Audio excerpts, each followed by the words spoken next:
Institute for Apprenticeships and Technical Education, Transfer of Functions, etc. Bill, Lords, as amended in the Public Bill Committee, to be considered.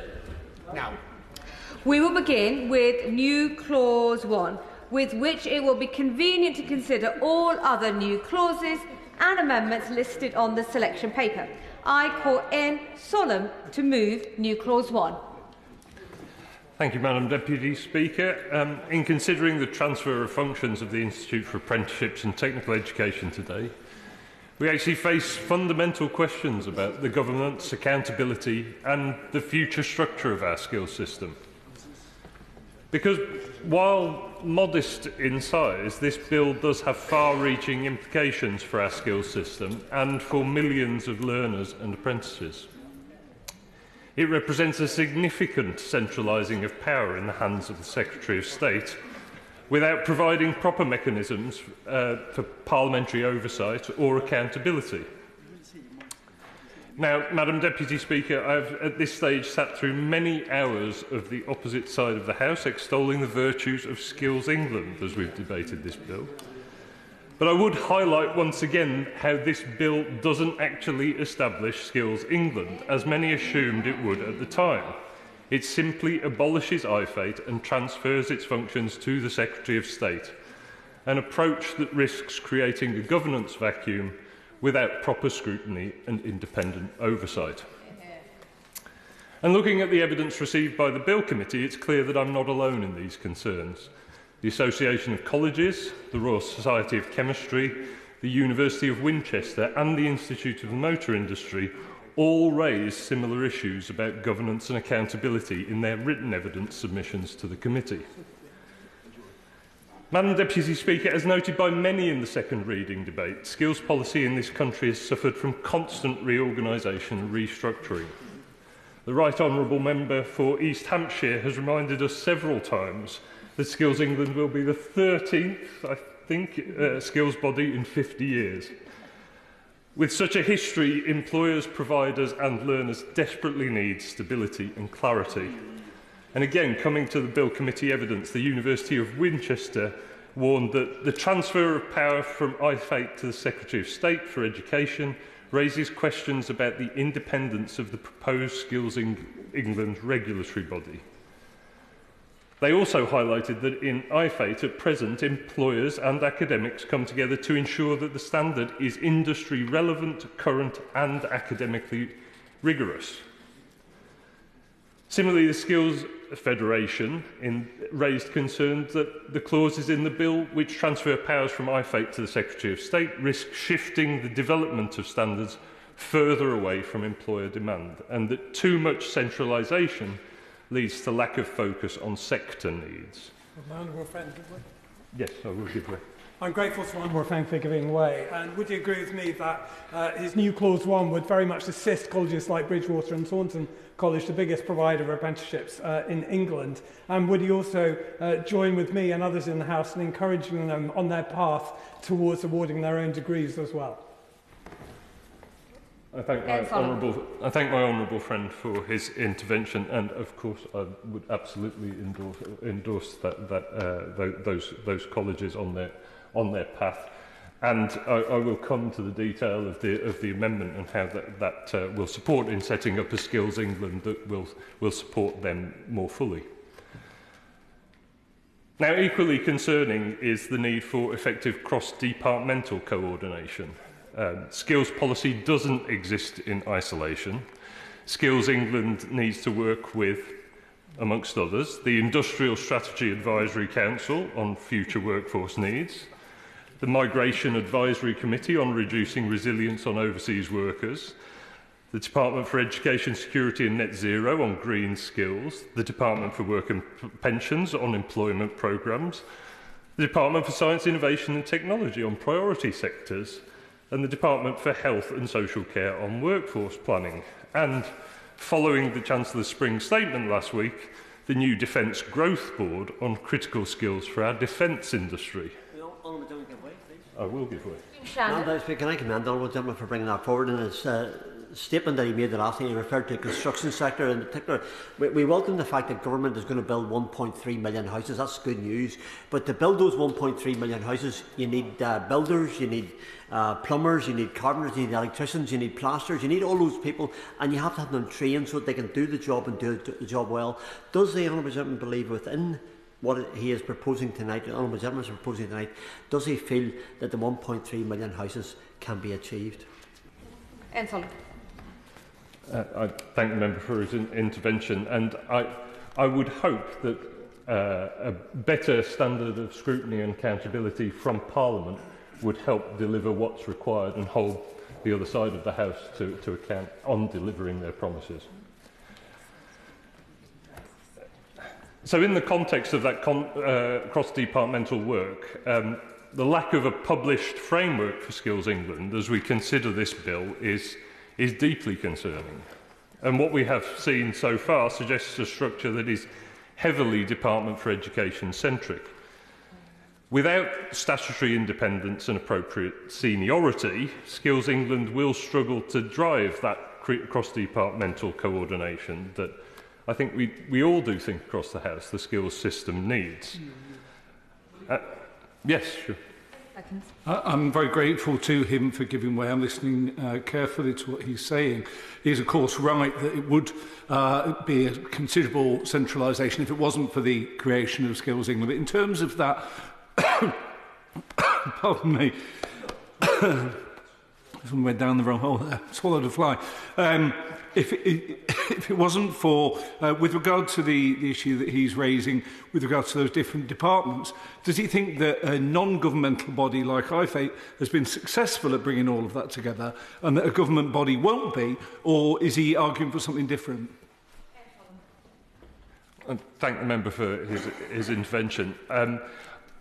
So I will come to the preference that I have and the reason for the amendment as an executive agency that fits with what the government wants to do. I believe, as we'll come to, that the amendment doesn't need to delay efforts, but I do think that ultimately a statutory body would have, a non-departmental body would have more clout. I think that the remit for Skills England is, at least from what we understand, is very different from the remit for IFATE for that cross-departmental working. So, yeah, sure. I thank him for giving way. This government has just taken a bold action to abolish NHS England, the largest quango in the world. And part of the motivation for doing that was so that when something isn't going right in the NHS, the buck doesn't stop with a quango who we as backbench MPs cannot question directly, but with the minister themselves. That is better for governance. It's better for scrutiny. It means that when the Health Secretary says something isn't going well enough, we can question him robustly and challenge him to improve. Surely the Honourable Gentleman sees that the way to make sure we can push Skills England to be as robust as possible is by having that strong governance. So I think there are different options on that. You can, if you're looking for, and I will come to this later, I think that in terms of the scale of the cross-departmental working required, it's sitting outside of a single government department is probably more effective. And moreover, those bodies can be held accountable effectively by Parliament. We've seen that with some other quangos. Indeed, I believe the Industrial Strategy Advisory Council will be set up as a statutory independent body when time allows. And I would suggest that Skills England is of the same order of magnitude in sort of requirement in that sense. So to make some progress. So beyond the concerns around accountability and cross-government authority, there are also practical operational risks to the approach laid out in the bill. The Skills Federation again warned in its evidence that there is a key risk that the transfer of functions from IFATE will become the key focus for the setup of Skills England, and less attention and potentially resources will be placed on achieving the overarching aims. And that's a significant concern, that in the rush to transfer operational functions, the broader strategic purpose of Skills England could be lost. It was a concern echoed by Lord Blunkett, who suggested that there is a real danger that I-FATE will swamp Skills England at birth. And the government's own impact assessment also acknowledges risks, noting that the transfer of functions could potentially caused a temporary slowdown in the growth rate of new apprenticeships and technical education courses due to potential delays in the approvals process, and that may disproportionately impact disadvantaged learners. Now, during the committee, the Minister emphasised the urgency of addressing skills shortages and that delay is not an option. I quote her there. And while we share the government's commitment to addressing skills shortages urgently, I would respectfully suggest that there is wisdom in heeding the warning that University of Warwick laid out in its evidence, that getting the foundations right is more important than hasty construction. Yeah. So in light of these concerns, Madam Deputy Speaker, I speak to New Clause 1, which I previously proposed in the committee stage. Now, this amendment provides a constructive solution to many of the issues that I've outlined. It proposes a clear pathway for establishing Skills England as a dedicated executive agency within the Department for Education. Now, as I answered in the intervention, I do want to be clear. My party ultimately believes a fully independent statutory body with cross-departmental authority would be the optimal approach. But we've recognised the government's preference for the executive agency model. So this amendment works within that structure to provide essential safeguards. Under the proposal, the Secretary of State would produce draft proposals within 6 months for establishing Skills England, lay these proposals before both houses, secure parliamentary approval before establishing the agency, provide annual statements on the agency's work, and evaluate its effectiveness 12 months after establishment. Now, this approach strikes the right balance between allowing the government to implement its policy with its desired speed, while ensuring proper parliamentary scrutiny and meaningful stakeholder engagement. As I said, Madam Deputy Speaker, I proposed this amendment in committee, and because I believe parliamentary scrutiny is essential for an organisation with such far-reaching responsibilities. The Minister argued then that the standard accountability mechanisms for executive agencies are sufficient. However, I would contend that Skills England is not just another executive agency. It's central to the government's economic growth mission and to creating opportunities for millions of people. Standard executive agency protocols are built for business as usual functions, not for what should be transformative bodies at the heart of the government's economic strategy. A proper accountable Skills England, even as an executive agency, would ensure that employer voices remain central to standards development rather than being merely consultative. Technical expertise is maintained and developed across economic cycles. Parliament maintains appropriate oversight for this critical area of policy, and crucially, that political short-termism doesn't override long-term skills planning. Now, in the committee, the Minister argued against this amendment on several grounds. First, she suggested that it would cause unnecessary delay in addressing urgent skills challenges. Second, she pointed to the existing accountability mechanisms for executive agencies, including framework documents and reporting requirements. And third, she emphasised that Skills England is already operating in shadow form and is poised to take these functions when the bill passes. So let me address these concerns.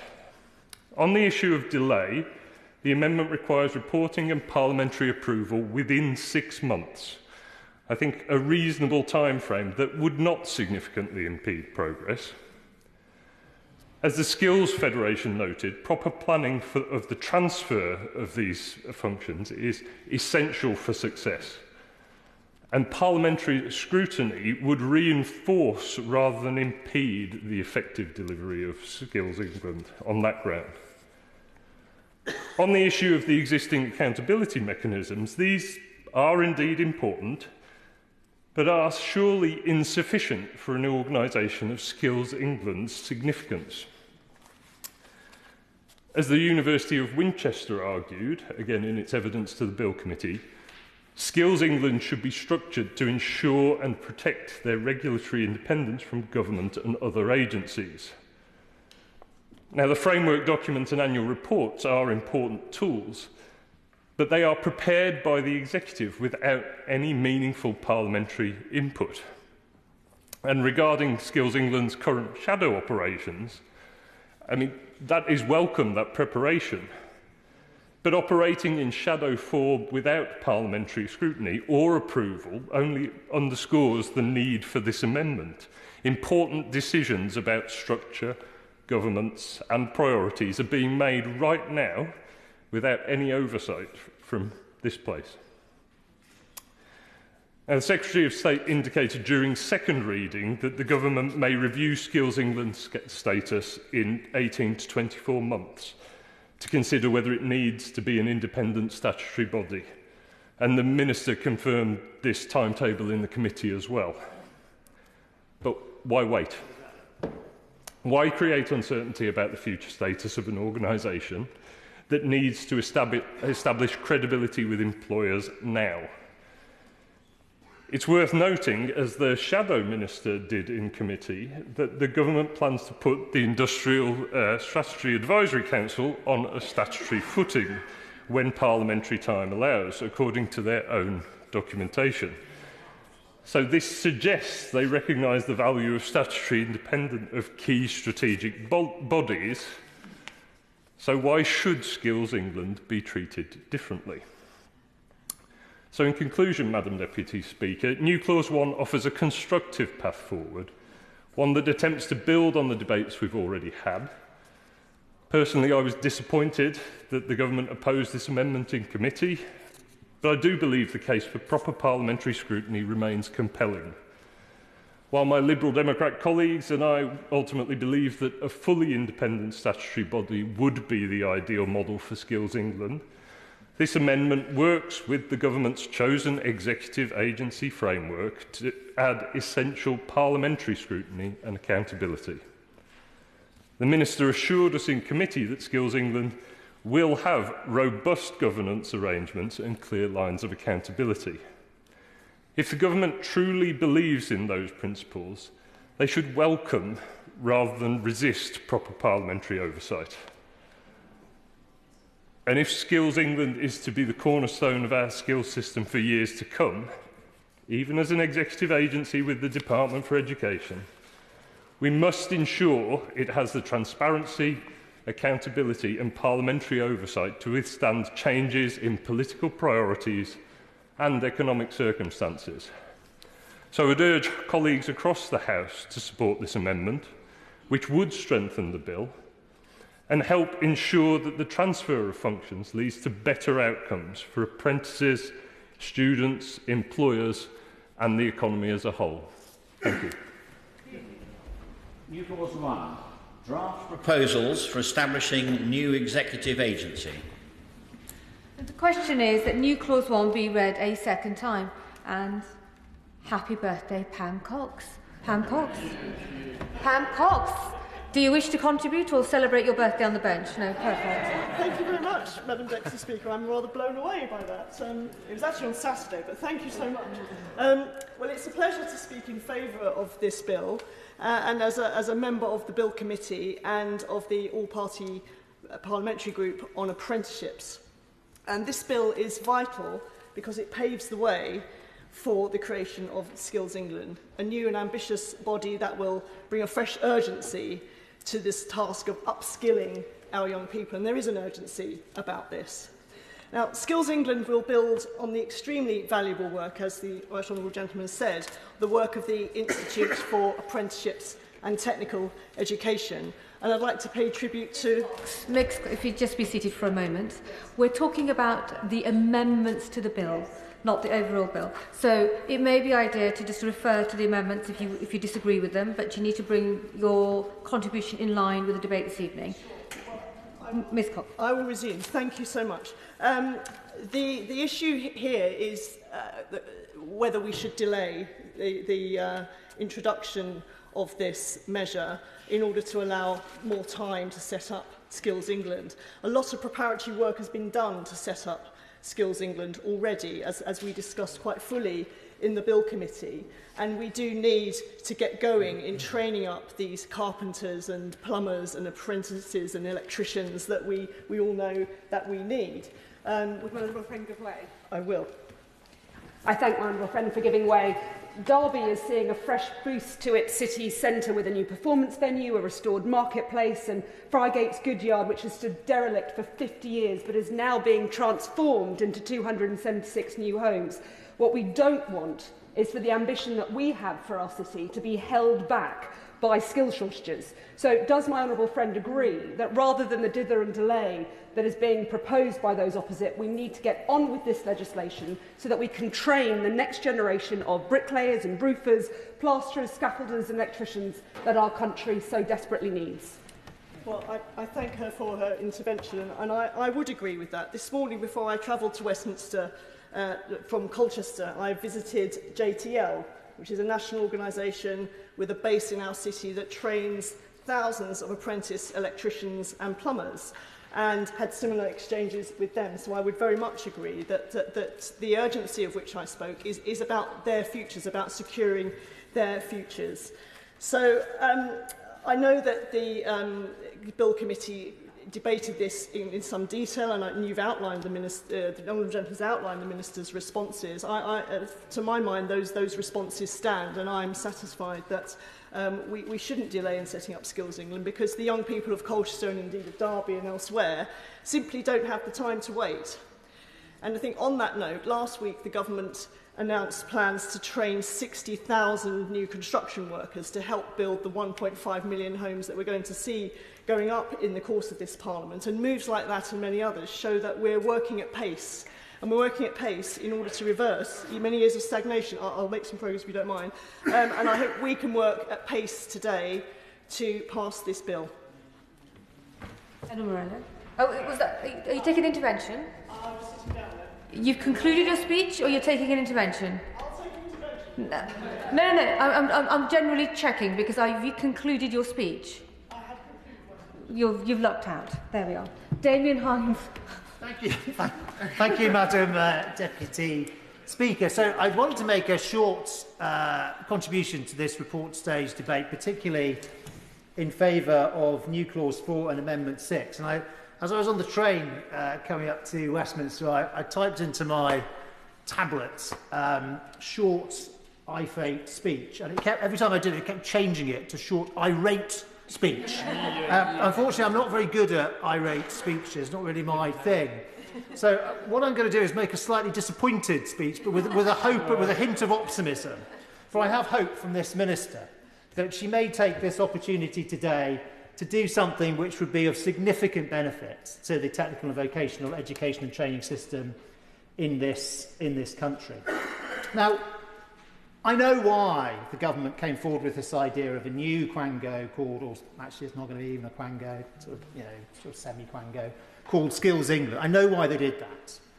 Because there was a lot of other things they were having to talk to British industry about, and they knew deep down they were going to do some things which were going to be really very unpopular. The aspects of the Employment Rights Bill, the massive hike in national insurance contributions and in business rates. And of course these things are bad for employment. They are also aspects of them unpopular with employers. And then with this thing, Skills England, ministers had come up, or then campaigners, now ministers, had come up with something that they thought business really liked, that they would really want. But in truth, if they are going to fix the two big underlying issues in our system, and those two big issues are the productivity gap we have in this country compared to France, the United States and Germany, and the parity of esteem that we all say that we want, and we do want, between academic learning and vocational learning, then we need to make technical vocational education better. We also need to make it simpler, and we need to make it more appealing. But above all, it needs to be made better. And that was entirely what the Sainsbury Review, spearheaded by the noble Lord, Labour Lord, Lord Sainsbury, was all about, was giving us a simpler, more appealing system led by business, which would deliver the highest quality technical education. The Honourable Gentleman. I thank the Honourable Gentleman for giving way. I take as well his point about creating parity between academic and technical education. I wonder if a useful step in that direction would, in order to attract people into the apprenticeship scheme, would be to ensure that they are paid the national minimum wage in line with their age group. Well, there is always a balance. And the truth is, when you're doing an apprenticeship, and of course there can be abuses, and in the past there were abuses of the apprenticeship system and the lower rate that could be paid, and many employers do, of course, pay full rates to people of whatever age doing apprenticeships. But it is also true that you are getting 4 days a week, not 5 days a week of work out of somebody. It is a form of learning, and it's the opposite proportions, but in the same way that doing a T-level is partly done at college, but partly in an employer premise. And there is always a risk that if you over narrow that gap, then there may be fewer people who are afforded that opportunity in the first place, and that is the balance that has to be got right. But I take my hat off to all those many employers who do invest very strongly in their young people, particularly in their young people in the way that he outlines. Now, Madam Deputy Speaker, clearly quality cannot be guaranteed just by how you do the structure of government or the executive agency that's going to oversee it. But quality is less likely if you get that structure wrong. Now, the two key things with IFA, with the Institute for Apprenticeships and Technical Education, key to this debate and for these amendments that we are considering today, were firstly its independence from government, and secondly that there was a guarantee. So I'm talking in the past tense already. It is independent. There is a guaranteed business voice. Now, of course, what government minister is not going to say we will listen to business? Of course they'll say we'll listen to business. We want business to be at the heart of our plans and design it. Of course they're going to say that. But it's not guaranteed in what they plan to set up. And just saying we will listen is not enough. It's that independence which gives people, that means employers, it means the learners, the young people themselves and everybody else, the confidence to know that the government cannot, and it may not be this minister, it may not be this government, no government can erode the standards for some reason because they want to increase the volumes of people on those courses artificially. Now, it's been a feature of this debate, not this debate today because it's only just got going, but it's been a feature of this broader debate to have colleagues from the benches opposite saying we are going to get the numbers of people getting apprenticeships up. Well, hey, of course they are going to get the numbers up. That much is blindingly obvious. I'm reminded of a time in the past, Madam Deputy Speaker, when many people didn't know these were apprentices. Many of them didn't know they were on an apprenticeship. So loose were the requirements around it. So we raised the minimum length of time for an apprenticeship. We raised the minimum amount of time in off-the-job training. And in college-based education, this is in the Sainsbury report, it was reported that those qualifications in many cases become divorced from the occupations, from the sectors they were there to serve. And we are already seeing, with the change from 12-month to a minimum 8-month apprenticeships, we are already seeing that rowing back, that erosion of what that standard is. Now, there is plenty of training in industry that doesn't require a 12-month minimum. There always has been. But if you're going to have a short course, just don't call it an apprenticeship. It's training. It's very worthwhile, but it doesn't necessarily mean it is the same thing. So in Germany, which is usually the country that people look to as the international standard on these things, an apprenticeship is typically 2 or 3 years, and by the way, it's also typically 2 days a week, not 1 day a week, in college. And in that 2 days a week, typically young people are doing a full timetable of what in this country we call general education, or people might more commonly recognise it as academic subjects as well as vocational. So in Germany, you can do an apprenticeship to become a food and beverage manager, but if you want to be a bartender, there is not an apprenticeship for that role because it doesn't take that long to train to be a bartender, you do another kind of training. And we've come to a strange position in this country where, because we have the apprenticeship levy, there's lots and lots of lobbying, of course, to count more and more things as an apprenticeship, so that can be paid for out of the apprenticeship levy. But that's not the right way round to do things. Already, we ask the word apprenticeship to do a lot. In most countries, it means young people at age 16 or 18 or 21. I couldn't resist, the Honourable Gentleman. Well, thank you very much. It's a niche view, that. But can I just ask him, I mean, he is talking about the fact that that apprenticeship levy creates a straitjacket whereby there's a real value to what is being offered, but it maybe shouldn't really fit into an apprenticeship. Isn't that precisely the aim of this government's approach? And actually, isn't he advocating for precisely what the government's also suggesting, which is, let's make it more flexible. Let's say it doesn't have to be a year. There is value to investment of a different kind to an apprenticeship. Isn't he kind of arguing in favour of what the government are basically proposing? Well, he's not. No, he's saying something different, which is, of course, there's value in training, in all sorts of training, all different levels. In my working career, I did various stints of training, but they weren't called an apprenticeship. You don't have to call something an apprenticeship for it to be a worthwhile piece of training. Now, already we ask the word apprenticeship to cover a lot of things. As I was just saying, in most countries it means typically younger people starting their career.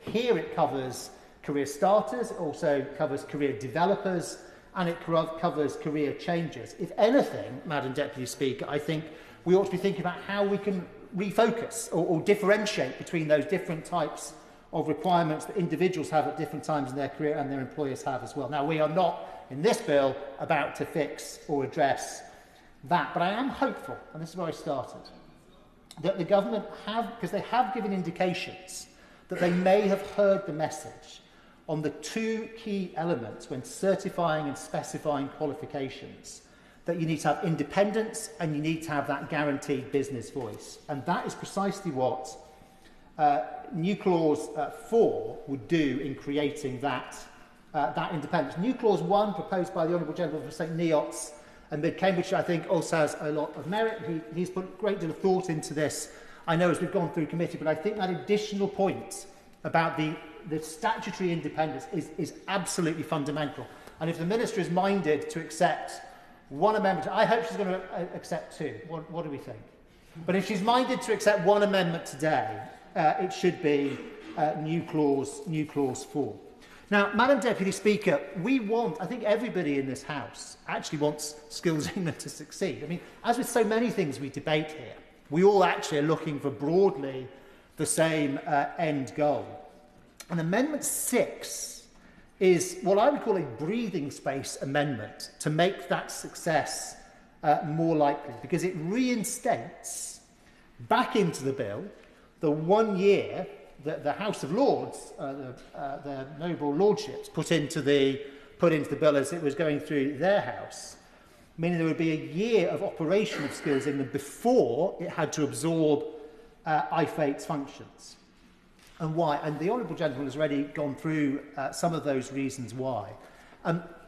Absorbing IFATE's functions is itself an enormous undertaking with, I think the Noble Lord Blunkett estimated close to 200 people coming into the organisation, and in the words that we've already heard from that debate, that IFATE could swamp Skills England at birth, because Skills England has a much broader function than the functions of IFATE, and that broader strategic function is incredibly important, and it is not small. They have different, Skills England and IFATE have different sort of shapes and sizes, if you like. So we know Skills England is going to initially prioritise 10 sectors. They are the 8 growth-driving sectors in the industrial strategy, and the government has added to that construction and health and social care, which are also listed as being essential to the government's missions. So 10 sectors altogether to feed into the industrial strategy planning process.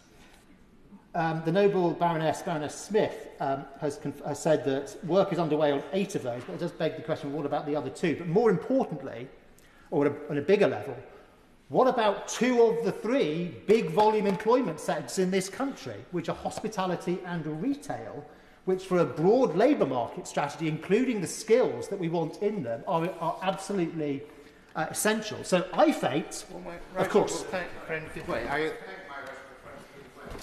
He picks up on an important point about a number of sectors being excluded, and actually there's a danger that this is going to be very much tilted towards London and the South East, ignoring large areas such as the Midlands and the north of the country, which will actually suffer as a result of actually a very prescribed sort of focus that Skills England's got. Well, my right honourable friend, of course, makes a very important point, which I think stands on its own merits. Of course, I'll give way to the honourable gentleman. I thank the right honourable member for giving way. Just to refer back to the previous intervention, I'm an MP for Bournemouth East in the South West. I can assure you that we are very excited about the prospect of extra construction coming into our area. In fact, having spoken with Bournemouth and Poole College, they've told me that they've got 600 construction apprentices on their books, but they're having to turn away hundreds more.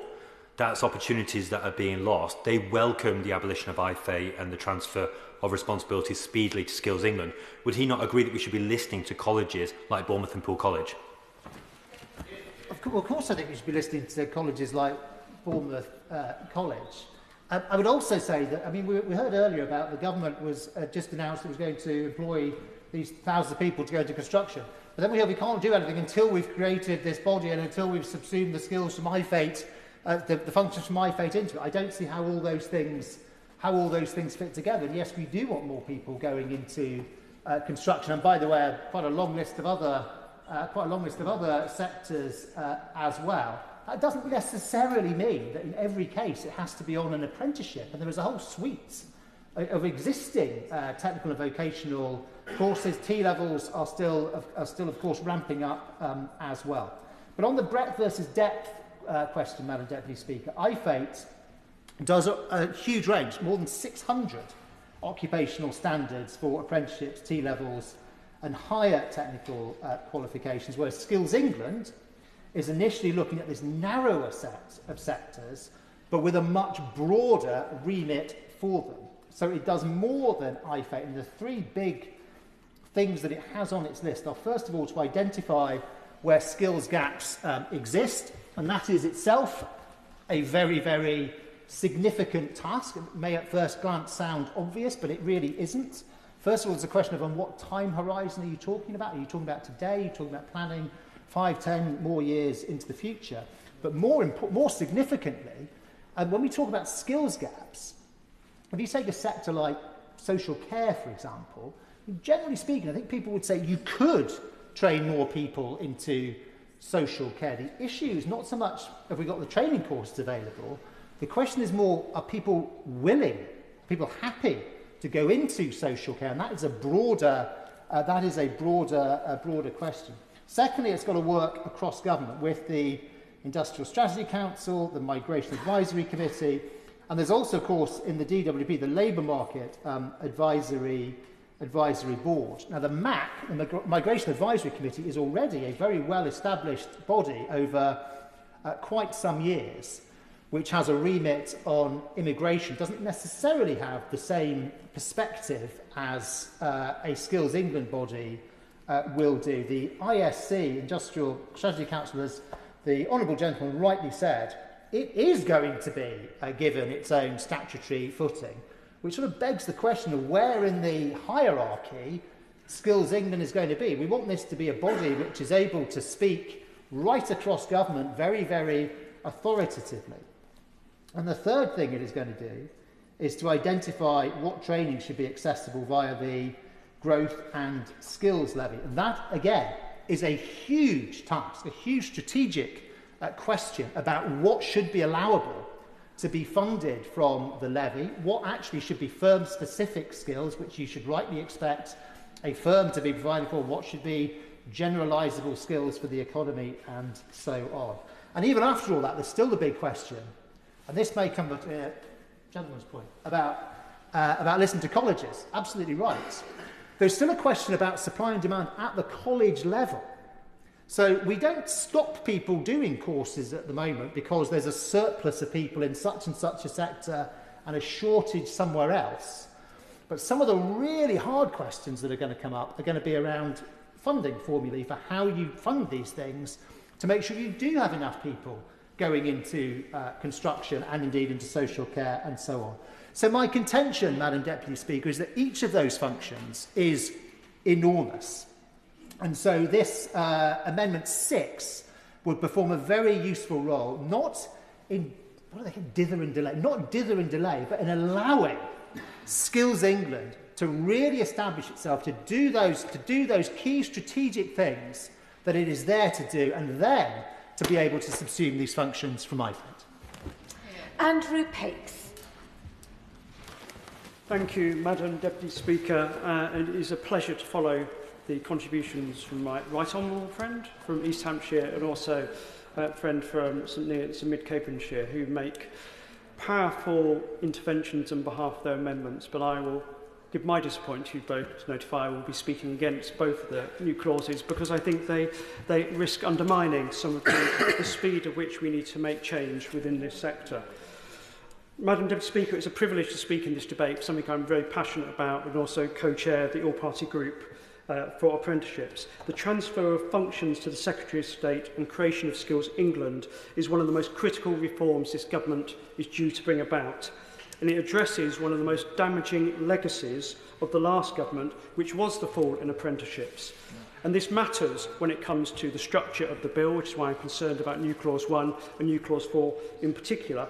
It also matters into a constituency like mine in Peterborough, neighbouring St Neots and Mid-Cambridgeshire, where we've seen falling apprenticeship starts, falling training and rising unemployment.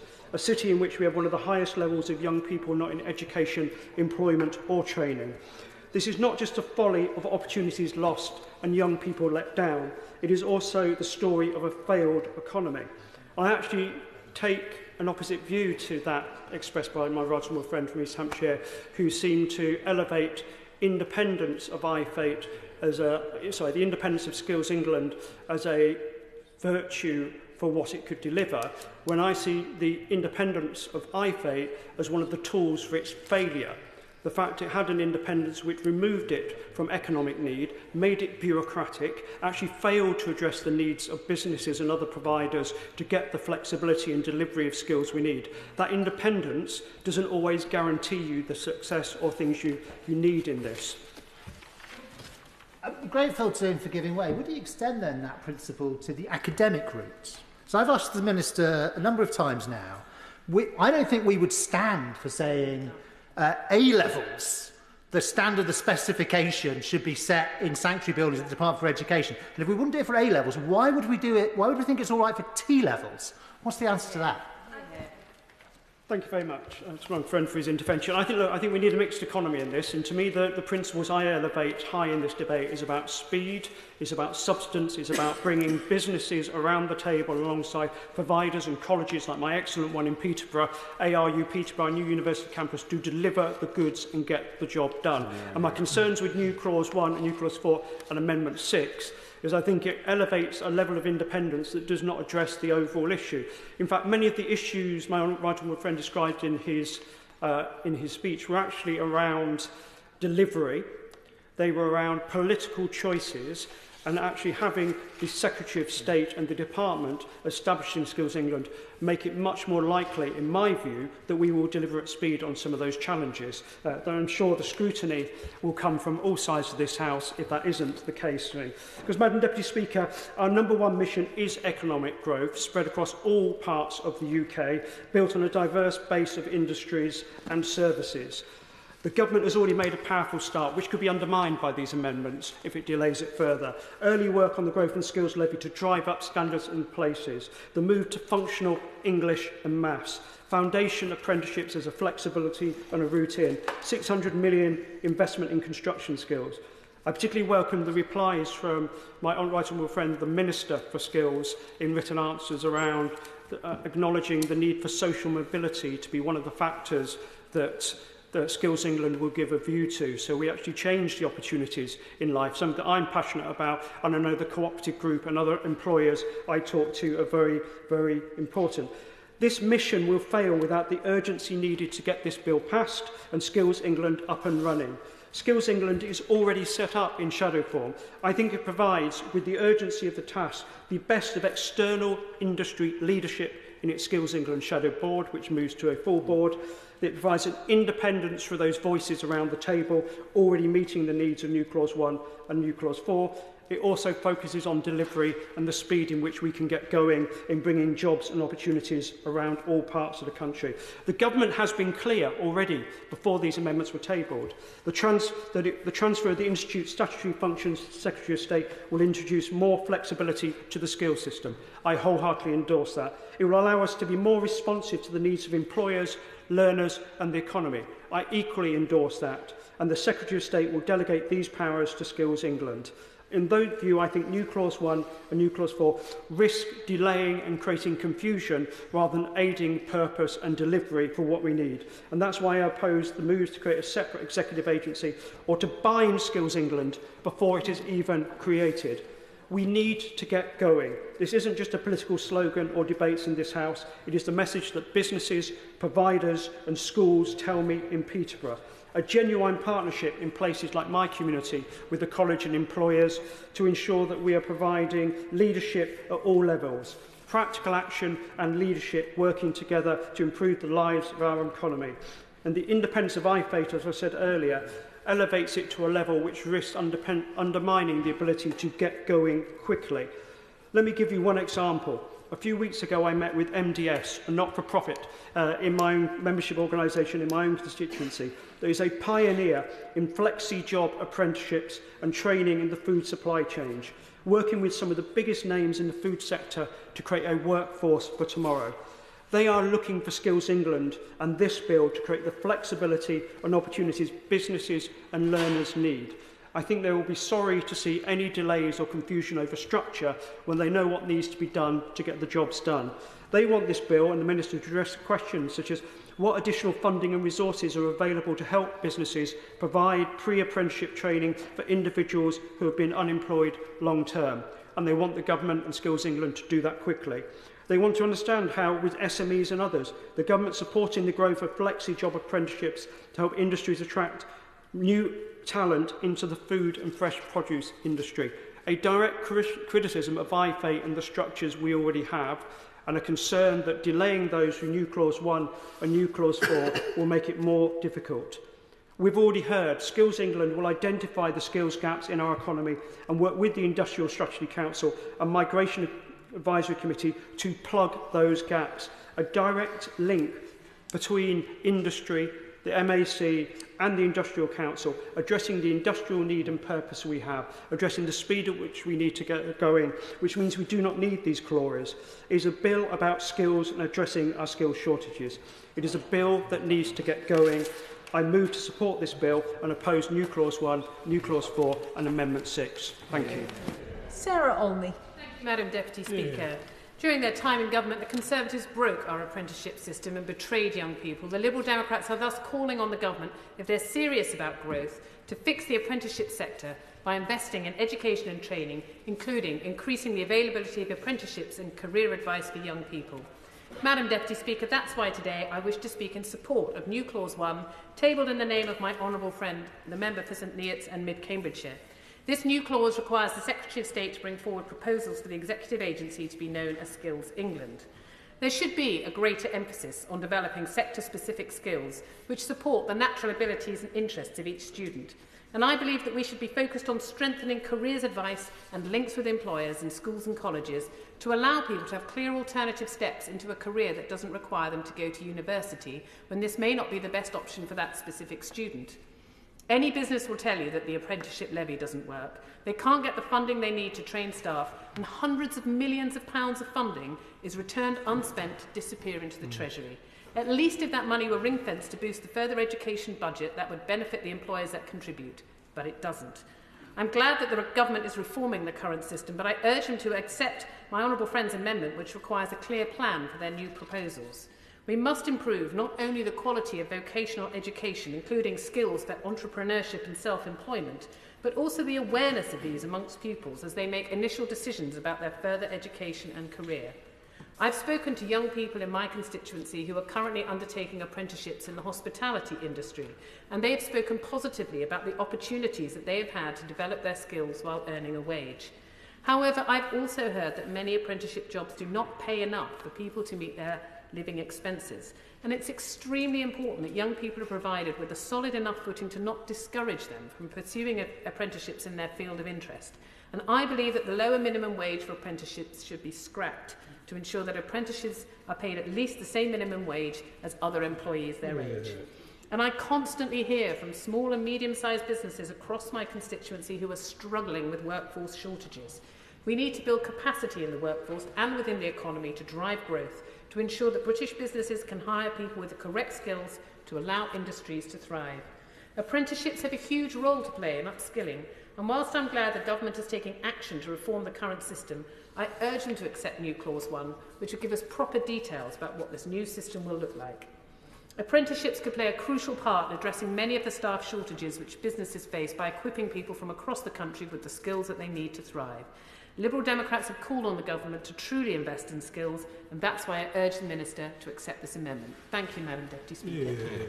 Toby Perkins. Well, thank you very much indeed, Madam Deputy Speaker, and great pleasure to speak in this debate.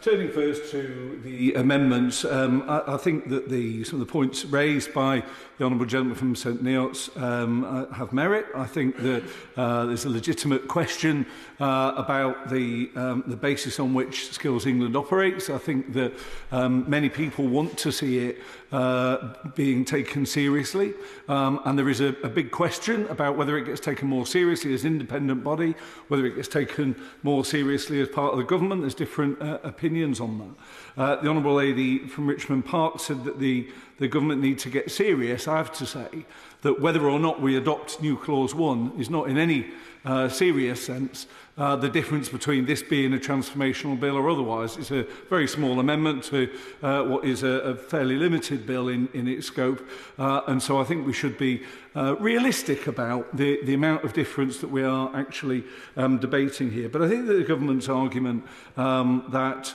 the way that the amendment is drafted currently will add additional delay, will stop Skills England, who do already exist, from getting on with taking some of those powers, does have some merit. Now, the Honourable Gentleman for East Hampshire made some interesting points, and the former Education Secretary, it's always important to take seriously what he says, and he's a serious man, and I listened very carefully to what he said.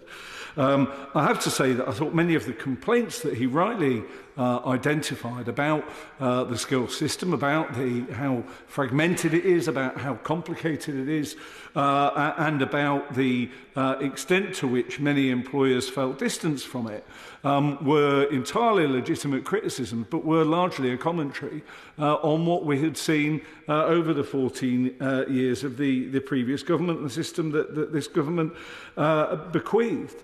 Actually, he held as a criticism of this government the fact that they had a policy that they thought would be popular with business. I see that as a real virtue, because I do think there are many businesses out there, and I've heard from them myself, as co-chair alongside my excellent colleague from my honourable friend from Peterborough, how much they welcome the greater flexibility that this government is proposing, and how, and I think it will be really important to understand how Skills England actually will seek to ensure that greater flexibility. I think that my honourable friend from Stoke-on-Trent Central has raised the issue of degree apprenticeships, and I think that is an important question. I think that there is some real merit in degree apprenticeships, but also hope that Skills England ensure that we get far greater provision at the bottom end of the scale, not just at level 2 and level 3, which have fallen dramatically since the introduction of the apprenticeship levy, but also at level 1. I'd like to see the apprenticeship levy being used to support many of those people who have come out of our school system with very few qualifications, quite possibly possibly had EHC plans at school, are able to access work, but are going to need a greater amount of time to be able to get up to speed in jobs.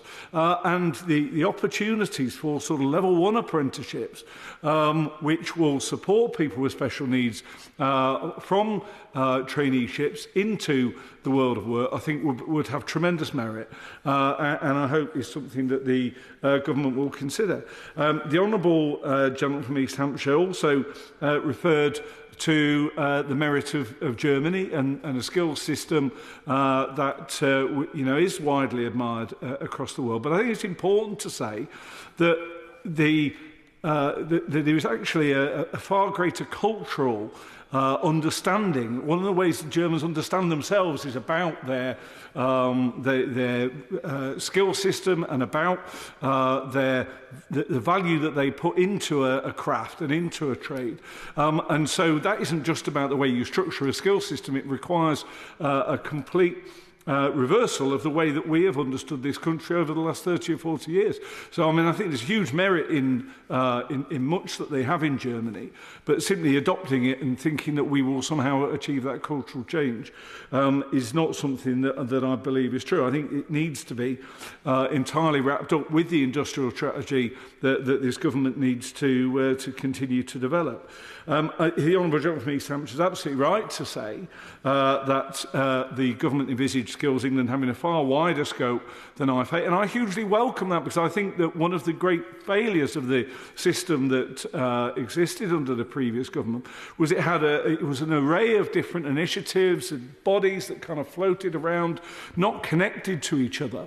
And he referred to the skills system. I don't believe in this country right now we have a skills system. What we have is an array of different initiatives without any coherence at all, and I very much hope that in Skills England we have a body that will start the task of bringing this very complicated and fragmented system together. So I have no idea whether Skills England will be a success, but I am confident that it could be, and that actually the direction that government are attempting to go with this, if they have the courage to follow it to its full potential, has the potential of bringing about that sort of change that we desperately need.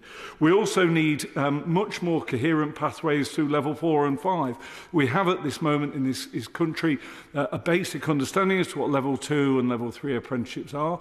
The previous government did a tremendous amount to promote level 6 apprenticeships, and they are popular in some trades. But actually, if you're going to end up with getting a degree maybe 6-7 years down the line, that's a hell of a long way that many things can go wrong in terms of your employment. You might lose your job, the company might cease to exist.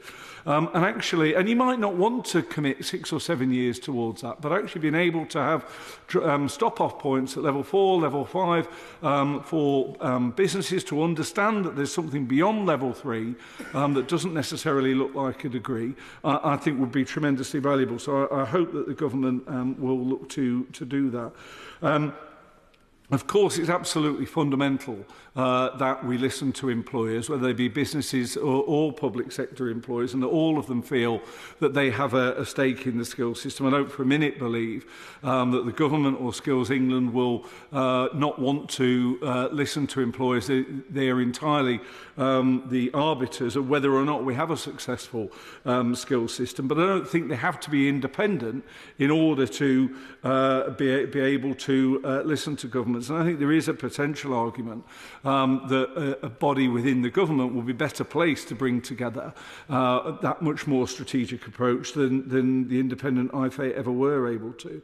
But it will be useful to hear from my honourable friend from Lewisham when she gets to her feet about how she anticipates Skills England reaching out and listening to employers and businesses, particularly about which courses will be appropriate for the growth and skills levy that might not look like an apprenticeship, but will be crucial qualifications that people will be able to work towards. I would also like to welcome the government's decision to take forward many of the construction skills boot camps that I think the government quite understandably has question marks about the value of boot camps, and a huge amount of the previous government's adult education budget went in that direction. But I do think within the construction sector there was real value to those, and I'm pleased to see hear from employers and training providers in my constituency that they've been told that the construction boot camp will be carrying on. And finally, Madam Deputy Speaker, I would like to say that we often speak about the skills environment as though it's something that purely exists outside of here. But of course we are all, as members of Parliament, employers ourselves, we're all involved in skilling of our own staff. And I'm very pleased to say that my own apprentice, Ellie Chapman, very recently completed successfully her level 3 apprenticeship. She's not an apprentice MP, she's an apprentice office support worker, but she's done a tremendous amount in my office over the course of the last 16 months, and she was actually the top in her class in Chesterfield College. So thank you very much, and well done, Ellie. It is important that we also walk the walk as well as talking the talk, and I would encourage any other members of Parliament to consider whether they might have a role for an apprentice in their office. So on that happy note, I encourage the government to keep going. Do listen to employers. It is really important we get this right, because there's nothing more important to the future success of our economy than having a more coherent skills system that enables us to make the very best of all our people. Anna Gelderd. Thank you, Madam Deputy Speaker. It's a pleasure to speak in this debate and follow my honourable friend. I welcome this bill and the establishment of Skills England, and I oppose New Clause 1 and 4 and Amendment 6. I don't agree with the amendments to delay because simply we need action now. This bill is a crucial step forward in addressing challenges felt across the country and in South East Cornwall in particular. We need access to well-paid and stable employment close to home to ensure that people don't have to leave their communities or take on debt just to access higher skills and wages. In my area, transport connectivity is particularly a barrier to employment. Cornwall and the South West have been overlooked and underfunded, and this bill represents Labour's focus to crack on and deliver real change for people who really need it. And I want to ensure this bill delivers for South East Cornwall, across the Duchy and the South West. There are already great apprenticeship schemes established, but we must make sure that more of them are viable and accessible. This is what this bill delivers. In the most recent full academic year of 2023 to 24, South East Cornwall saw 760 apprenticeships started, but only 530 people successfully achieving their apprenticeship standards. Of those 760 who started, the majority were aged 25 or older, and the most common level of study was intermediate level. I'm very proud of those who have reached those achievements, and I know there will be so many more to come. However, I am concerned that our younger people are not able to access these opportunities as readily as they should have been, and that those who do take up apprenticeships are not always progressing to a higher level under the previous government. The 760 apprenticeships who started represents a significant drop from the 2018 to 19 numbers, when South East Cornwall saw over 1,070 apprenticeships start their schemes. These numbers continued to decline over the past 5 years before the Labour government took office, representing 28.4% decrease in apprenticeships started over 5 years. This bill represents a vital opportunity to reverse this decline, felt really strongly in South East Cornwall, and bring much needed improvements to our workplaces, our economy and the local skills. We need to remove unnecessary barriers and blockages in the skills system so we can respond more quickly to the needs of apprentices, their employers and the economy. Skills England already existed in a shadow form, and it's time to bring it directly out into the light and make it work for those who need it most. I know that local residents and businesses in South East Cornwall are concerned about stability and about future opportunities. This bill and the establishment of Skills England is an opportunity to deliver that stability that businesses need to plan their workforce, to invest in skills development and to create quality jobs for local people close to home. By making the apprenticeship levy more flexible, we can ensure that funds are used effectively, supporting lifelong learning and providing structured training opportunities. Through the alignment of Skills England with our national industrial strategy, we can promote coordinated skills planning across the country. While the focus on devolution means that local solutions can be tailored to meet local needs. This is vital for Cornwall, where decision-making powers must be held locally and not kept in Westminster. Cornish people know what works best for us, and it's only right that we shape our own future.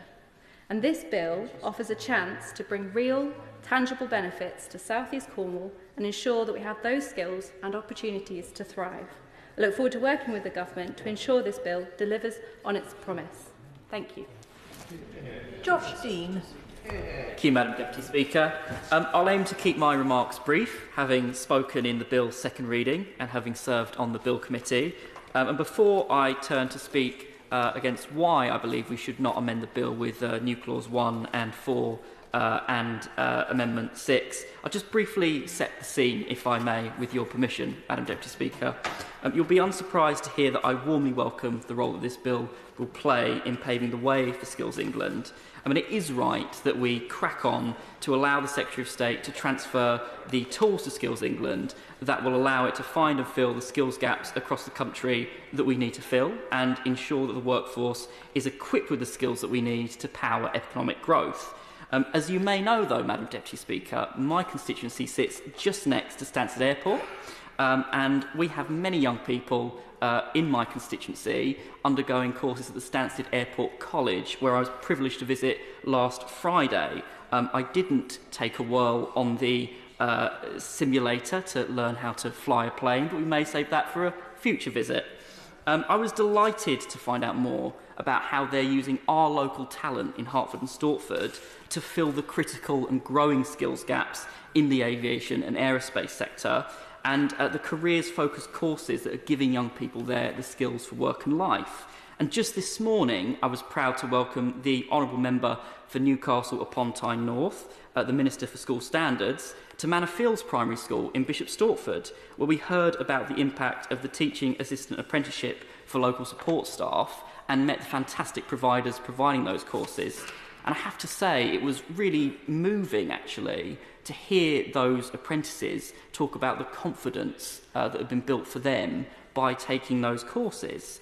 And of course, the opportunity to find and develop a new skill, something you're passionate about, doesn't just get young people into the workforce, it builds their confidence, it helps them to find the path that is right for them. That's why getting Skills England set up is so important. That's why making sure that we get this bill through and don't delay is so important. And I know from personal experience, as a young person that left school at 16, I didn't follow the path of an apprenticeship, but I didn't know what the direction was for me. That's why apprenticeships are so important, because for young people who need to find a path, who need the certainty of a career at the end of it, perhaps don't want to follow traditional education, it builds their confidence, it helps them find their place in the world, and that is work that we simply cannot delay. And young people are being let down by a skills system that isn't working for them.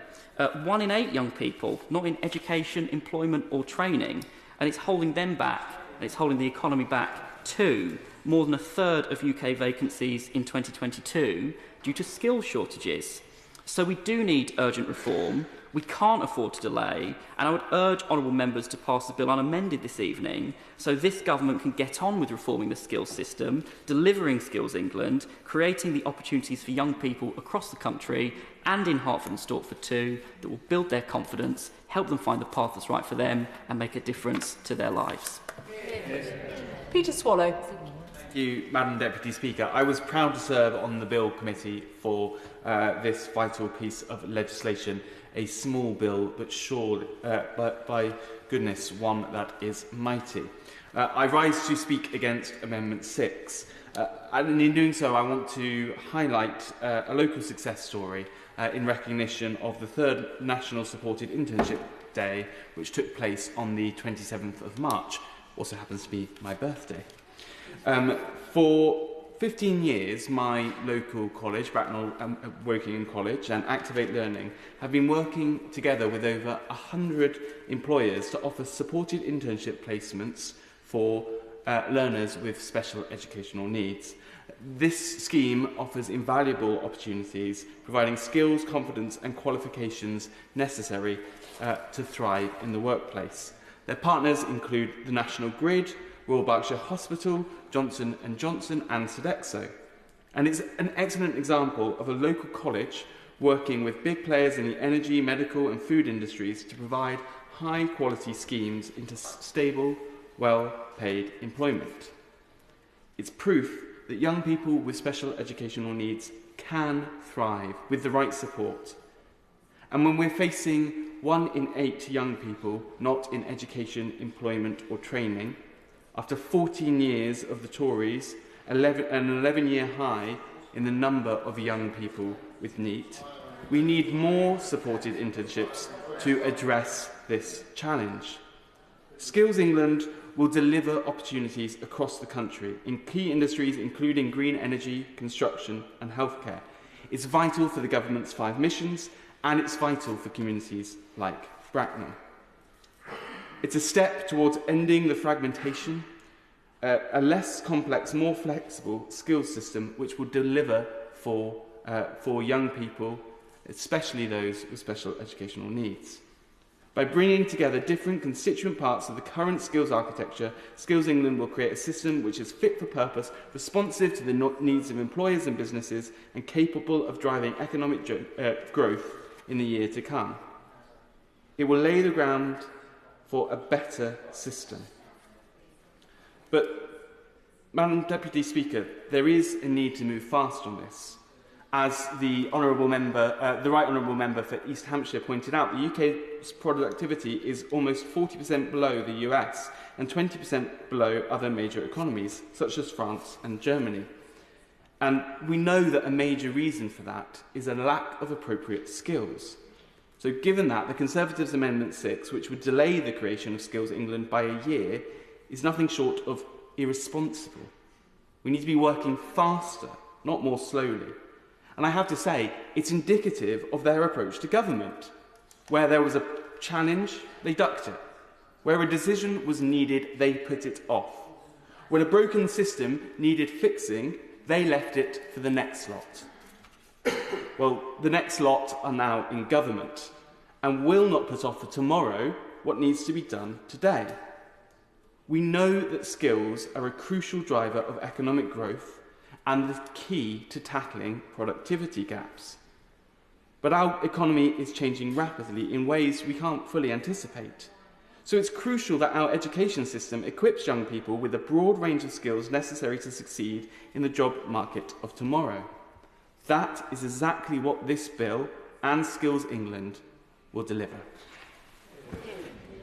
Laurence Turner. Very much, Madam Deputy Speaker. On the face of it, this is a technical bill, but the benefits and opportunities that the transition to Skills England can create across the country, including in communities like Birmingham and Northfield, are real and tangible. Now, the amendments in front of us would have similar effects in terms of timing. New Clause 1 would delay the establishment of Skills England by 6 months. New Clause 4 and Amendment 6 would delay it by a year. And in addition, I think there is a risk that by accepting amendments of this nature and some of the amendments that were moved at an earlier stage in this process, we do risk recreating IFATE under the name of Skills England. We cannot wait that long, as some of my colleagues have said, and a new approach is needed. As the first Skills England report published last September identifies, during the past decade, there has been a steady decline in employers' investment in training. Investment in real terms has fallen by around 20%. Even though 90% of the roles in critical demand across the economy require training or education. And in my constituency, apprenticeship starts fell by 35% during the last Parliament. That's more than double the national rate. And this is a social issue as well. More than half of the NEETs, that is young people not in education, employment or training, in Northfield are classed as vulnerable. And adult skills funded education is accessed particularly in those areas in my constituency, and I'm sure that it's similar for other members' constituencies, with some of the highest levels of social need, including Longbridge and Westheath, Wheeley and the Three Estates in Kings Norton. Nationally, some £1 billion a year was unspent in apprenticeship levy funding, according to a response to a Freedom of Information request in 2022. And at the same time, major local employers have expressed their frustration to me at skill shortages from construction and home upgrades to computer science. I've seen some of the very good work that is already done locally to provide apprenticeships and other forms of technical education. Next month, we'll witness the 20th anniversary of the closure of MG Rover in my constituency. And Southern City College Birmingham, which is partly built on the old Austin site, is today one of the largest training providers in the West Midlands. That college, and a number of members have paid tribute to their local colleges, and I'd like to do the same for mine, offers impressive programmes developing the technical and soft skills of students in a multitude of industries, including catering, automotive and advanced manufacturing. And as manufacturing jobs start to return to Longbridge, these facilities and the experienced staff who work there will be vital to delivering economic growth and opportunities for young people, but they are attempting to fit into a system that is not fit for purpose and is not working. In other words, skills policy is essential for this government's plans for economic recovery and industrial strategy, and I think it is appropriate to place for this period the accountability for the new development directly with ministers. Now, we have heard a lot in Bill Committee and elsewhere about whether Skills England should be created as a standalone agency at arm's length from the core department. And as we heard at second reading, the government may review Skills England's status after 18 months to 2 years, which seems like a sensible way forward for me. This is a legitimate debate to have, but what we should not agree tonight is to delay Skills England's creation. It is important to say, I think, as well, that iFate has not lived up to expectations, and that status quo is a barrier to the government's objectives. Now, 9 years ago, the then Minister for Skills, Nick Bowles, told the House's Education, Skills and Economy Subcommittee that iFate would, in his words, be much more akin to the Bank of England in terms of its independence compared to a traditional arm's-length organisation. And I think most members here could agree that that has not been borne out. It's an example that was used in Bill Committee, that during the last Parliament I attended meetings of the National Shipbuilding Skills Task Force, and there was a common agreement during that process between employers and employee representative organisations that the GCSE entry-level requirement was a barrier for those employers taking on the young people who were best equipped for those apprenticeships. But that recommendation was blocked from the final report, we were given to understand, by DFE ministers. And similarly, over the last few weeks when I've talked to employers and people with direct knowledge of the skills system, they have underlined or stressed some of the frustrations that existed within the trailblazer employer organisations, that within the bureaucracy of iFate, that some of their recommendations and expertise would be either delayed or disregarded by some of the root panels made up of employers who did not necessarily share that expertise in a particular industry. It is important to reduce some of that bureaucracy, so the bill's effect of removing the requirement for a regular review of an apprenticeship standard in practice every few years, I think is a sensible change. There are, at the last count, I think, 658 live apprenticeships listed on the iFate website. That implies 219 reviews every year, or 4 a week. I think we are entitled to question how effective those reviews can be given iFate's current levels of resources. And if I may just list one more example of where the current system, I think, is going wrong. The SEND Teaching Assistant Apprenticeship Standard, which was discussed, I think, during the course of the last Parliament, and then formally created in this one, lists a very large number of organisations that contributed to the design of that standard. The overwhelming majority are employers. Now, that employers, of course, need to be represented.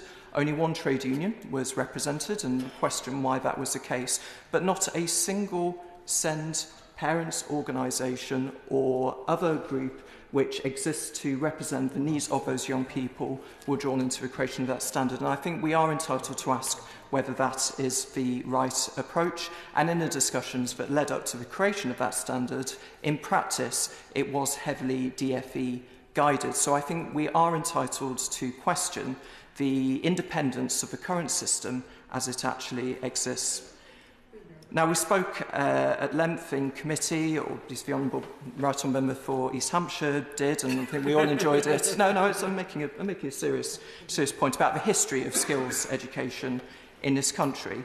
And there have been a number of attempts to create skills bodies to serve government policy. I was interested in preparation for this debate to note that when the then Conservative Minister for Employment, Maurice Macmillan, in 1972, announced the creation of one of the forerunners of this body, the Manpower Services Commission, he said that a skills training body ought to have direct responsibility to the Minister and the Department for the day. Secondly, another point that he made, and I think it is relevant to policy development in this area, was that in establishing that body, he sought the input and representation of employees as well as employers through that process.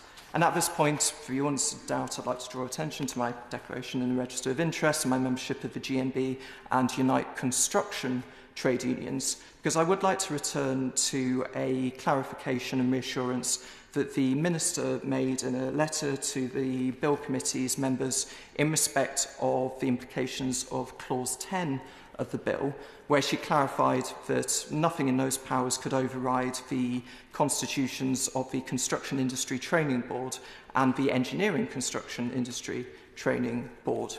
Now, the ITBs have a very long history in skills training that I hope will be revisited by this government as it addresses some of the very challenging skills programmes that will be needed to deliver the transition in energy.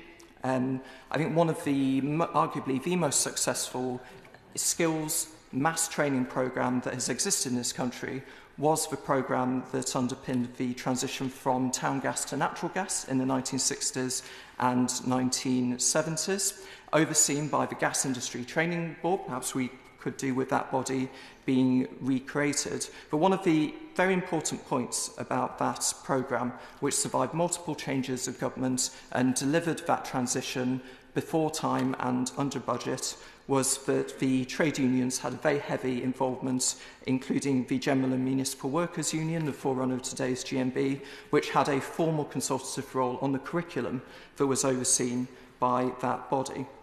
Now, over time, the trade unions have been squeezed off the boards of both the CITB and the ECITB, the remaining industrial training boards, which was contrary to the original intentions of the Parliament when the legislation that underpins those bodies was originally carried. So I hope in the course of continued policy development in this area that this government will look at this issue because, as ministers have rightly said and given the assurance, employee voices will be represented through Skills England. I hope that that can be the case for the remaining training boards as well.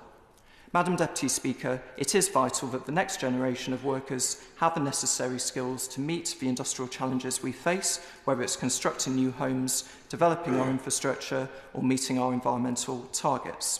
But most importantly, we must ensure that that next generation of young people are provided with the skills and opportunities to develop their potential and pursue their ambitions. And I will be glad to join my colleagues in voting against the amendments in front of us tonight.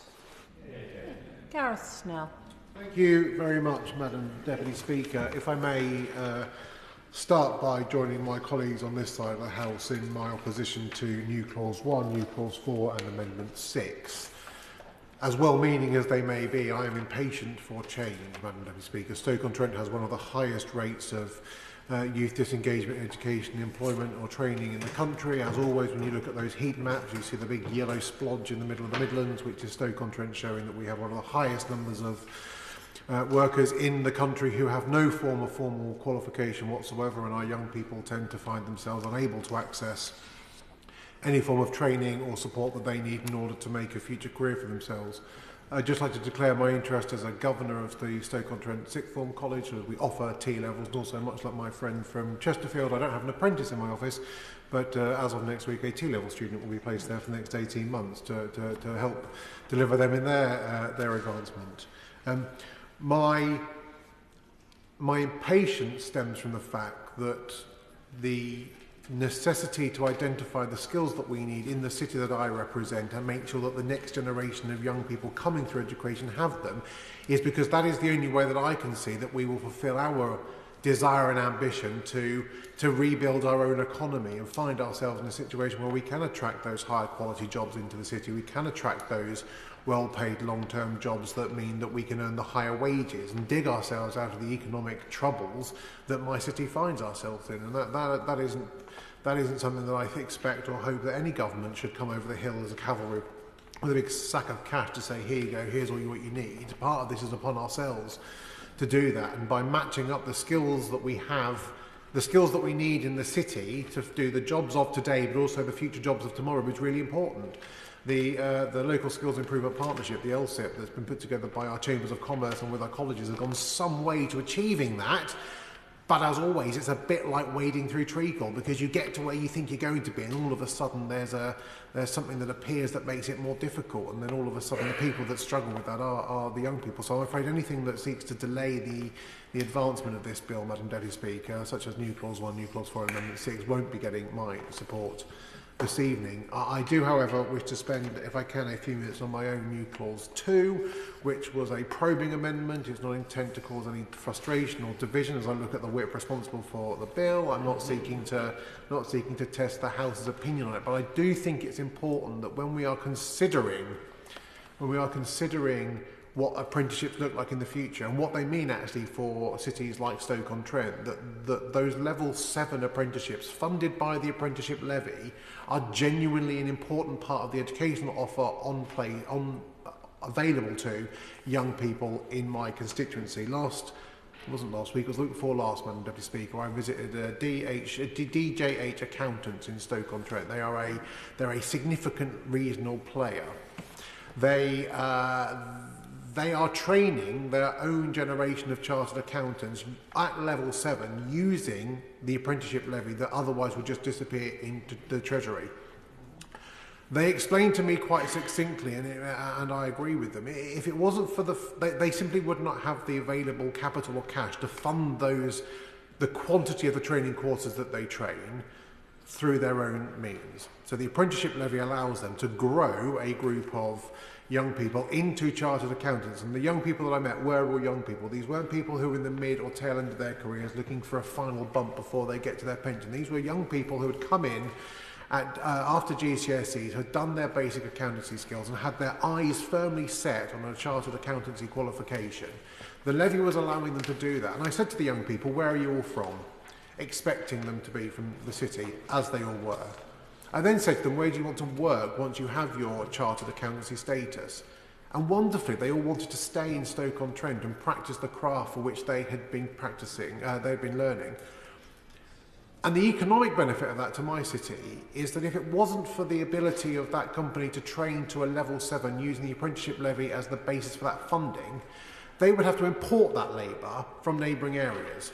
So somebody who already had the level 7 qualification or had been trained somewhere else through a company that may be able to afford it would come into Stoke. They would do the level 7 job. They would take and attract that level 7 equivalent salary, and they would take it back to where they actually live.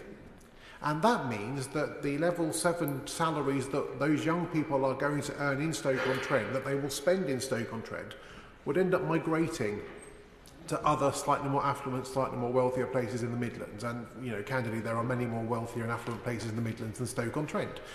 So the economic damage that could be done by turning off the apprenticeship levy or even the skills and growth levy from level 7 apprenticeships could mean that the places like Stoke-on-Trent that already suffer with ingrained regional inequality simply see that being further ingrained into our local economy, because the people that have those skills travel in to do that work, or they work from home, the money flows out of the city and suddenly gets spent in those local communities.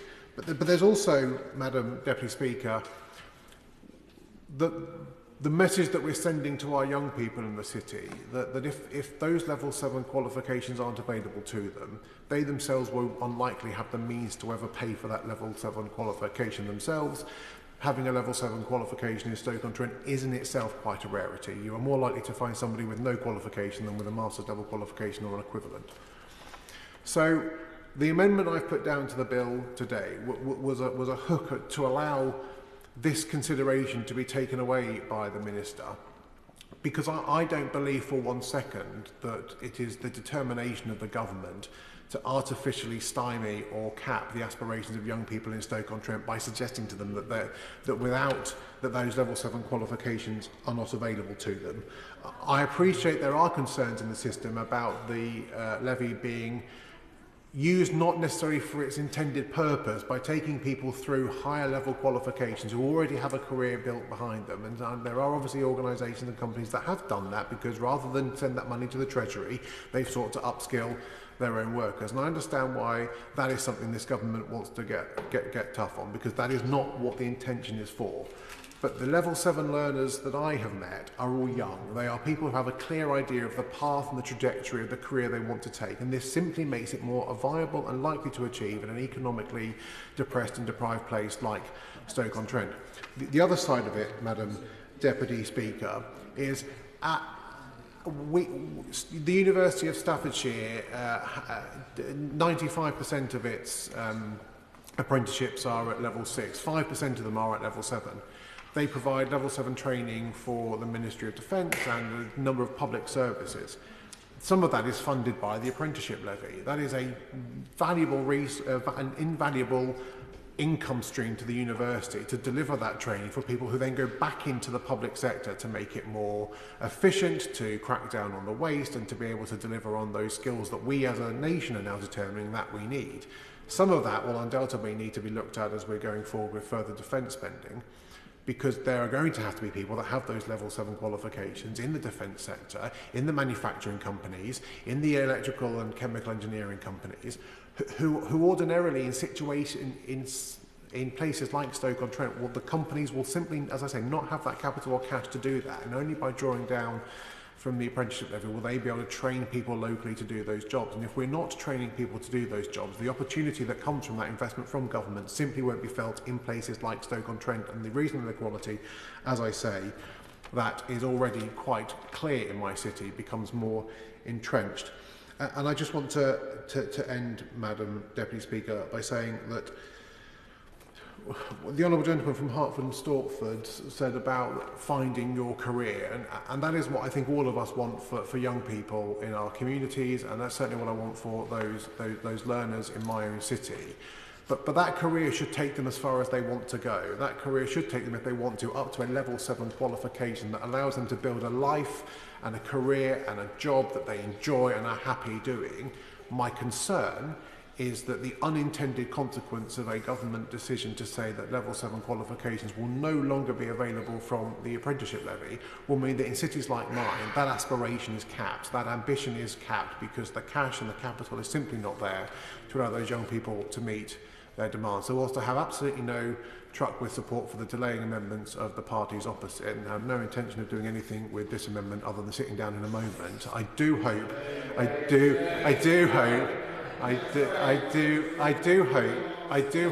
the Minister will take back some of the concerns that I have raised this evening to see whether or not there is a way of seeing that in the future, maybe through devolution deals, maybe through reorganisation, maybe through the mayoral strategic authorities, whether certain areas will be able to continue with the level 7 funding for the levy funding for level 7 qualifications that we so desperately need. David Pinto-Duschinsky. Thank you, Madam Deputy Speaker. And I rise tonight to speak against New Clause 1 and 4 and Amendment 6. The simple truth is we cannot have any more dither and delay. Our starting point in this debate must be the fact that we are in a skills crisis, and one that lies at the feet of the party opposite.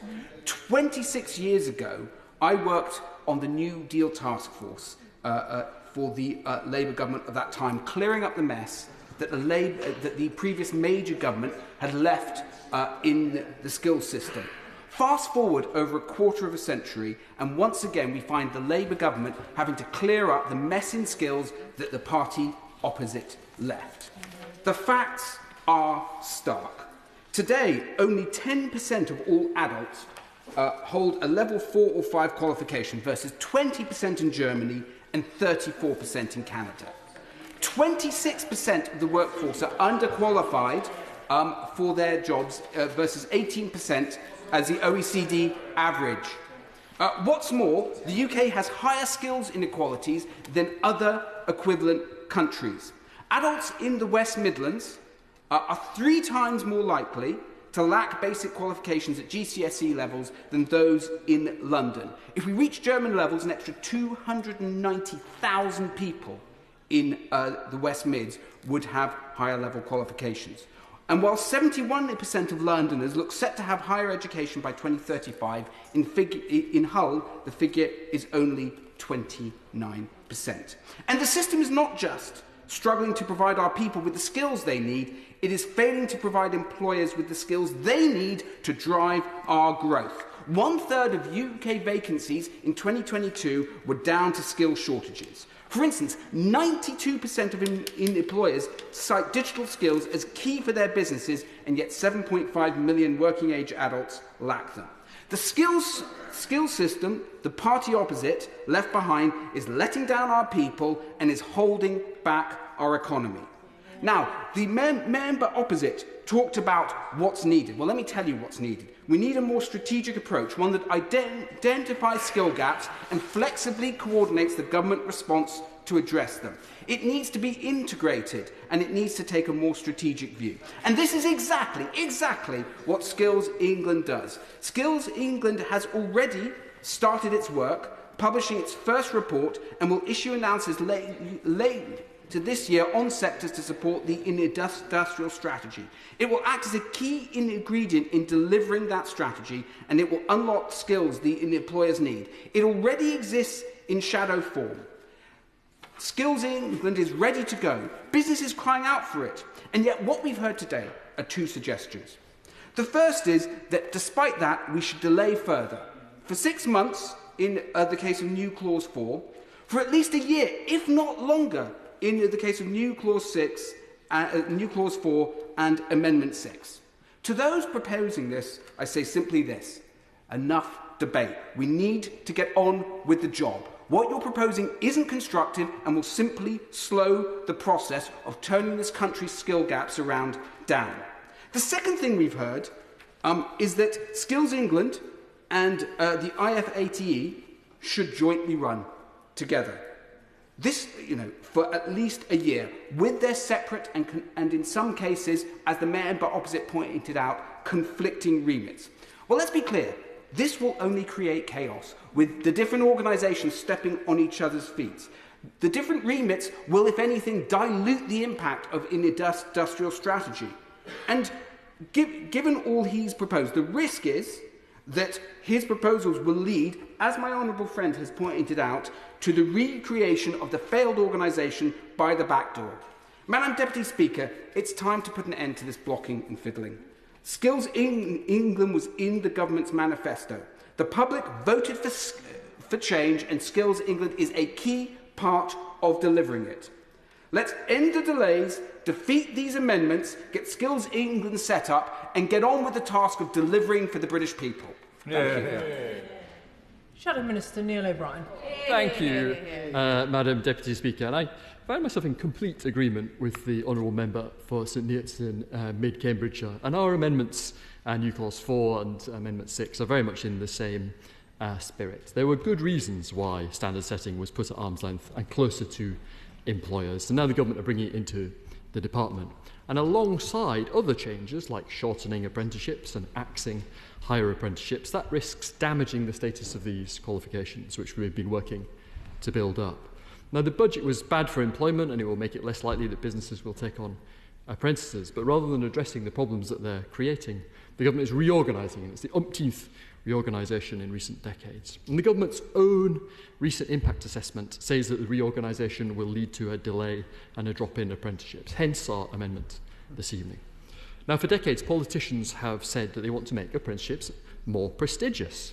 Now, on average, twice as many people started apprenticeships each year under the last government as under the previous Labour government. But higher apprenticeships were the bit that grew fastest of all.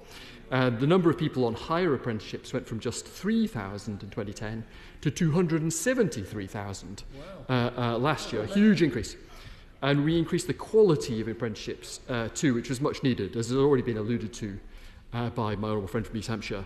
In 2015, a devastating Ofsted report found that some apprentices who had been on an apprenticeship for more than a year were not even aware that they were on an apprenticeship. And the skills that they were learning were things like making a cup of coffee, which are not life-changing skills. Things were being funded that did not benefit young people, but did allow employers to pay a lower wage. But while we lengthened apprenticeships, the government have cut the length of an apprenticeship to 8 months. And by abolishing IFET and bringing it in-house at DFE, they are eroding that employer ownership that we worked to build up. And while we grew higher apprenticeships, they are about to abolish most level 7 apprenticeships. And that is a taste of what is to come if our amendments are not accepted tonight. And now they are doing this, the government are doing this because in opposition they promised that employers could take 50% of their levy funds and spend them on other things. On the 20th of November, the Parliamentary Under-Secretary of State, who's here this evening, said that this commitment was, and I quote, currently being reviewed. But just weeks later, on the 9th of December, the Secretary of State said that the government was still fully committed to, and I quote, 50% flexibility for employers. And when I asked the Minister in Bill Committee whether this was still the policy, she said that she would have to get back to me. And as the Skills Minister said in the FT, far from being a promise, the 50%, as employers were led to believe, in fact, it will all depend on the outcome of the spending review. And now businesses are starting to raise the alarm, Madam Deputy Speaker. The British Chamber of Commerce have said that a lack of clarity about the levy is creating fresh uncertainty among businesses and is worrying and destabilising. And employers say that this is leading to firms pausing hiring of apprentices. Now, since the levy was introduced in 2017, real-term spending on apprenticeships and work-based training has increased in real terms by about a quarter, from 2 to 2.5 billion. So moving 50% of all that money out of apprenticeships would obviously lead to a substantial drop in the number of apprenticeships. In a written answer to me, ministers have confirmed that the department has an internal forecast for the number of apprenticeship starts, but they've said that they won't publish it, and I think we all know why that is.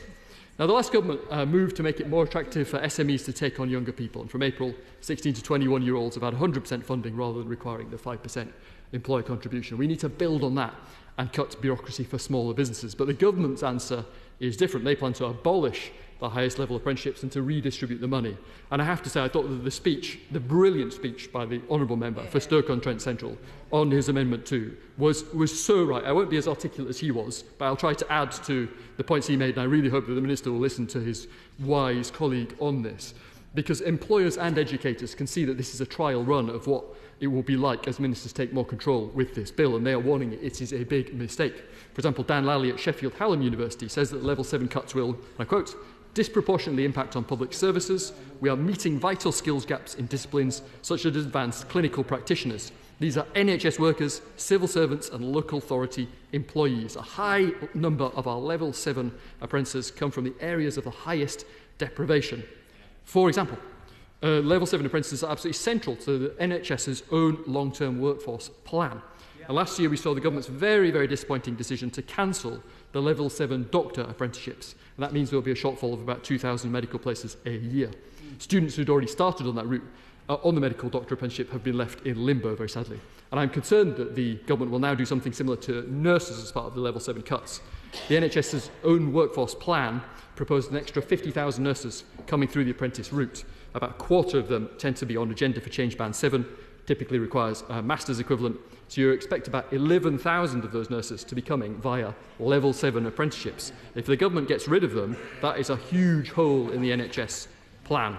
But as well as the NHS, local government makes huge use of the level 7 apprenticeships, including the extra town planners that the government says are needed to deliver on housing targets. Deborah Johnson at London South Bank University says over half of the employers we work with on level 7 apprenticeships are local authorities. Our apprentices allow councils to deliver projects in the wake of reintroduced mandatory housing targets. The suggestion that as employers, local authorities should step in and pay for the level 7 apprenticeships themselves is fanciful. That's what she says. And the professions are also worried. The Institute of Chartered Accountants has said that axing level 7 apprenticeships will lead to work leaving the UK. They say removing level 7 apprenticeship funding will mean that fewer UK training roles are created. Instead, organisations are likely to turn to offshoring to replace UK training roles. So a member for Stoke-on-Trent Central rightly said that it would lead to people being outside Stoke-on-Trent. In some cases, it would lead to them being outside this country altogether. That's why the Campaign for Learning has called for a skills immigration worker test before the defunding of level 7 apprenticeships, so that we don't simply go from investing in British workers to importing workers from other countries. And likewise, the other professions are worried. The Chartered Management Institute have said cutting funding for level 7 apprenticeships would risk creating gaps in leadership at a time when business and the public sector need them most. And I've been contacted personally by several firms who are worried about the abolition of the solicitor's apprenticeship, a way into the law for people from less privileged backgrounds. Atwell solicitors, for example, say reducing funding for level 7 apprentices runs the risk of removing opportunities into professions. Apprenticeships help break down barriers not into law, but into all career paths that could be inaccessible to young people without them. And as well as hitting employers, on the other side of the ledger, and this is why Amendment 2 is so important, as well as hitting employers on the other side of the ledger, axing level 7 will also be destabilising for universities, for the providers. It will particularly hurt those institutions that have tried to do the right thing for those who traditionally don't go to universities. 66 universities now deliver level 7, and for a prestigious institution like Cranfield, which is a postgraduate only institution with deep industry links, they will be hugely exposed if the government really does wield the axe in the way that they are planning to. York St John University have something like 100 level 7 apprentices. Other institutions like the Open University, Manchester Met, University of West London are all exposed too. So we think culling level 7 is a big mistake. They're vital across the public sector and away into the professions for people who might otherwise struggle to enter. And above all, they are the capstone of a drive to make the apprenticeship system more prestigious. British Airways carried on running the Concorde, even though it was a small part of their business, because of what they call the halo effect. They knew that it changed the way they were seen. And level 7 apprentices, by creating the top of that pyramid, the very top of the ladder, you can go all the way with an apprentice, they create a halo effect around apprenticeships. And that is a vital part of why we should not get rid of them. And worse still, it was absolutely crystal clear from the Minister's replies in the Bill Committee that the government are keeping open the option to then move on and take an axe to level 6 apprenticeships too, which will make that mistake even bigger and will not, in fact, drive money towards L2 and L3. Now, the other day, Madam Deputy Speaker, we learned that DfE are to cut the adult skills budget by 6%, something ministers previously criticised the last government for, but are now doing themselves. And ironically, that came out at the same time as, and was overshadowed by, the Welfare Reform Green Paper, which mentioned training, ironically, 18 times. And at committee stage, the Minister also refused to confirm whether the government will continue to provide the extra 10% funding to get T-levels going, even though providers are crying out for clarity on that. So no wonder that many employers would like the certainty that comes with a degree of independence from politics. And wise people on the Labour benches too. Lord Blunkett said in the other place, when 2 years ago I led on the Learning and Skills document that was a precursor to Skills England, we never envisaged that an agency inside government would take on the assurance and accreditation of the relevant sector standards. And Lord Blunkett noted that a Skills England that has no legislative backing and no parliamentary references, but is down merely to the changing face of ministerial and departmental appointments, is in danger of losing its birthright before it has even got off the ground. So even those on the Labour side involved in dreaming up Skills England have argued why it needs to be independent. And likewise, various employer bodies have argued that it should be more independent, including the Institute of the Motor Industry, the Skills Federation, Construction Industry Training Board. And as Labour peer Lord Knight has pointed out, the problem that some of us have with the bill is it feels like the second half is missing, and the second half is the establishment of Skills England as a statutory body. In the originally drafted version of this legislation, it didn't even mention Skills England. And as another Labour peer, Baroness Blower, has pointed out, the appropriate move from where we are now would be to a statutory body. And that is why our amendment today would make the bill actually do what the government tries to pretend it does, and actually set up Skills England, which was clearly the intent of many people on the Labour side. Now, given all the problems the government is creating, the very act of a further reorganisation is likely to compound the effect of the budget. It says in the impact assessment, and I quote, the transfer of functions to IFET to the DfE could potentially cause a temporary slowdown in the growth rate of new apprentices and technical education courses due to potential delays in the approvals process resulting from the bill. And this may disadvantage disproportionately impact disadvantaged learners who rely more heavily on these pathways. So there you have it, Madam Deputy Speaker.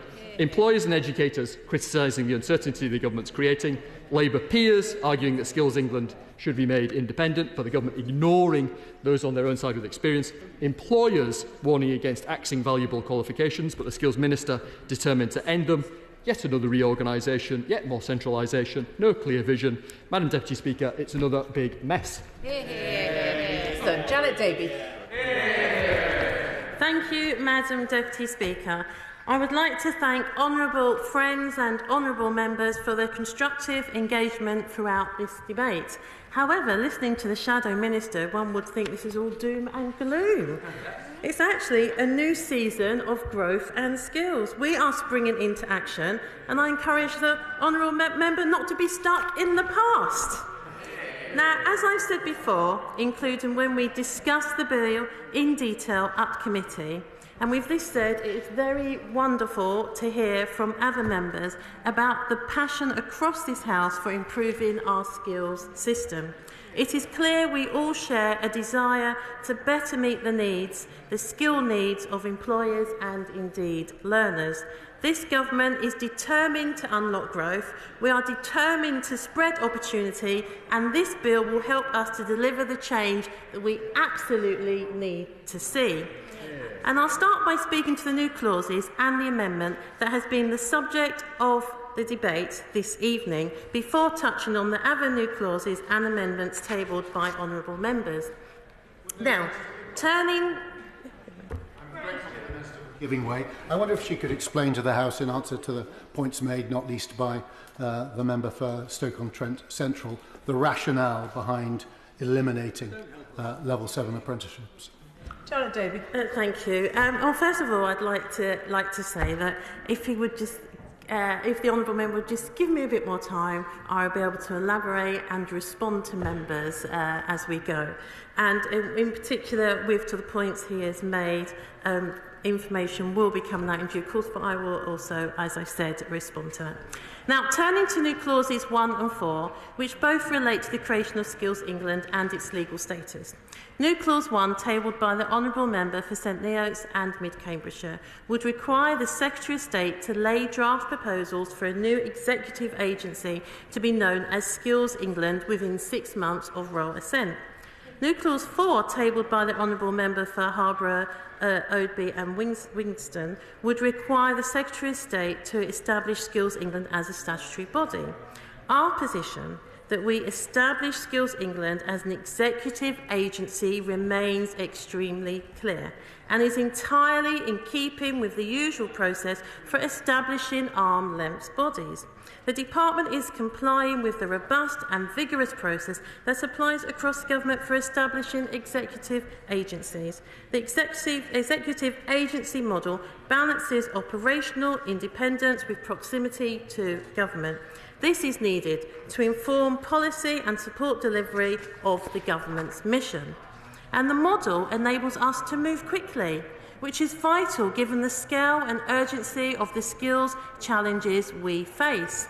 The government has committed to review Skills England between 18 to 24 months after it is set up, and this will include an assessment of whether the executive agency model is enabling Skills England to deliver its objectives. This is consistent with good practice. Skills will power this mission-driven government and our plan for change. Our approach means we can get on with the job at hand, fixing the skills system, helping more people get the training they need to build our homes, power our towns and city with clean energy, and master new digital technologies. I thank the Minister for giving way at that point, and I thank her for a visit to the best town in England, Harlow, last week. Would she agree that this bill will help benefit young people and give them the skills they need in my constituency of Harlow? I absolutely agree with my honourable friend that this will absolutely help young people to gain the skills they need in his wonderful constituency and many of our own wonderful constituencies as well. Now, turning to Amendment 6, tabled by the Honourable Member for Harborough, Oadby and Wigston. This would frustrate the complete establishment of Skills England by delaying the transfer of functions as set out in this bill for a full year. Members have heard the government set out already that delay is not an option. This has been repeatedly said so many times.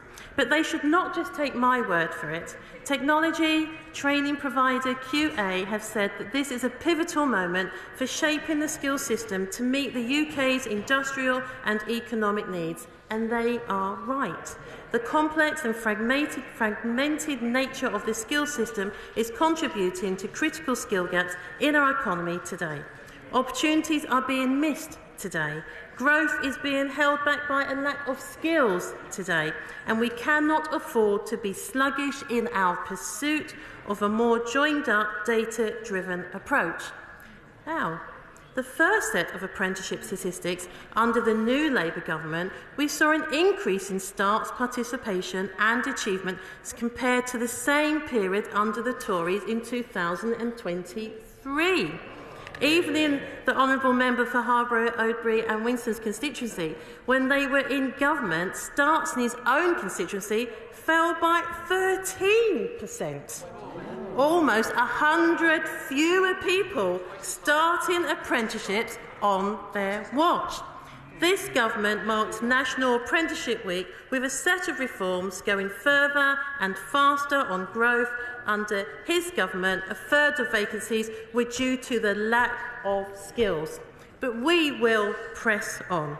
Furthermore, the British Chambers of Commerce has urged us to work at pace to establish Skills England, and we are doing exactly that.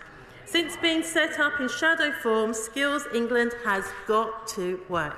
It has got to work by identifying skills gaps in the economy and building relationships with strategic authorities, employers and other groups.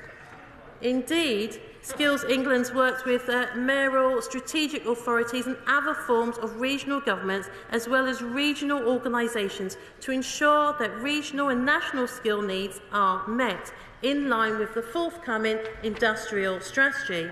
Skills England will work closely with the Industrial Strategy Council so that we have the skilled workforce needed to deliver a clear long-term plan for the future economy, and the Migration Advisory Committee to ensure that growing the domestic skills pipeline reduces our reliance on overseas workers. Our constituents will not thank us for sticking in the slow lane. There is no need to wait another year, and we are ready to go. Yeah.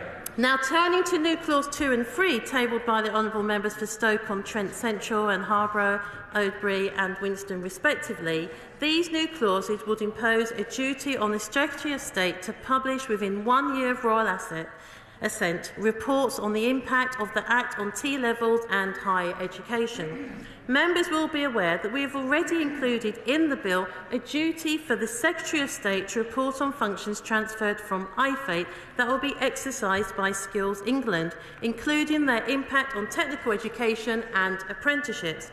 This report will need to be published not after a year, but after 6 months, which is much sooner.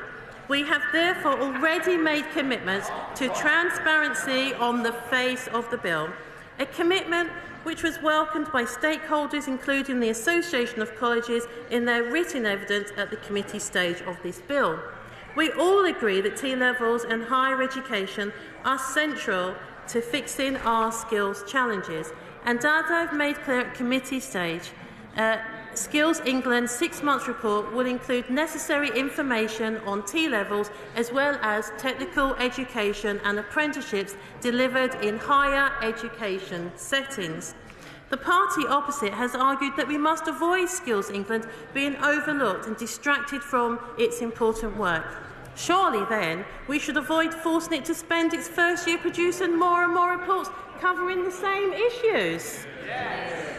Turning now to Amendments 1 and 2, tabled by my honourable friend for Stoke-on-Trent Central and Harborough, Oadby and Wigston respectively. These amendments would also place additional reporting requirements on the Secretary of State. this time as relates to degree apprenticeships.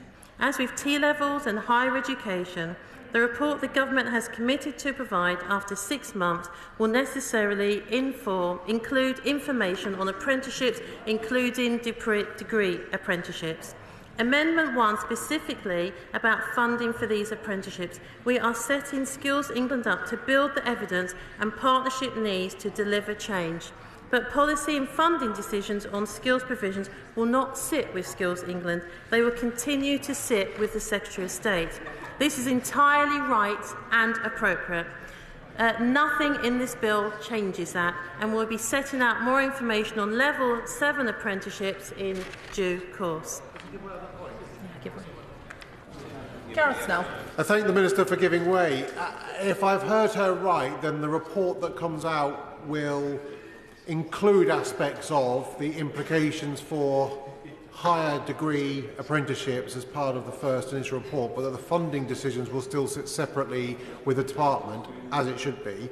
Can she give me a confirmation then that the content of the report will reference the funding decisions made by the Secretary of State so that we can see where the correlation and causation is for the impact that these decisions have? Minister. So I absolutely hear my honourable friend and his concern for Level 7, and I do not want to stray too far away from the bill and what this bill is seeking to achieve. But what I will say to my honourable friend is that I would be very happy to look at this further with him and to get back. But I will also say, on Sunday, it's 8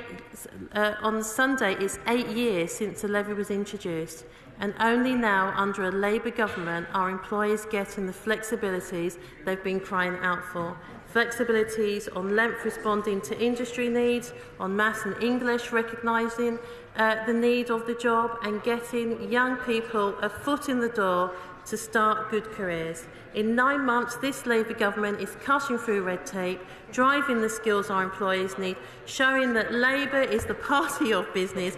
We're reforming apprenticeships, we're tilting the system towards young people in the most need of developing skills and getting a foot on the careers ladder for young people.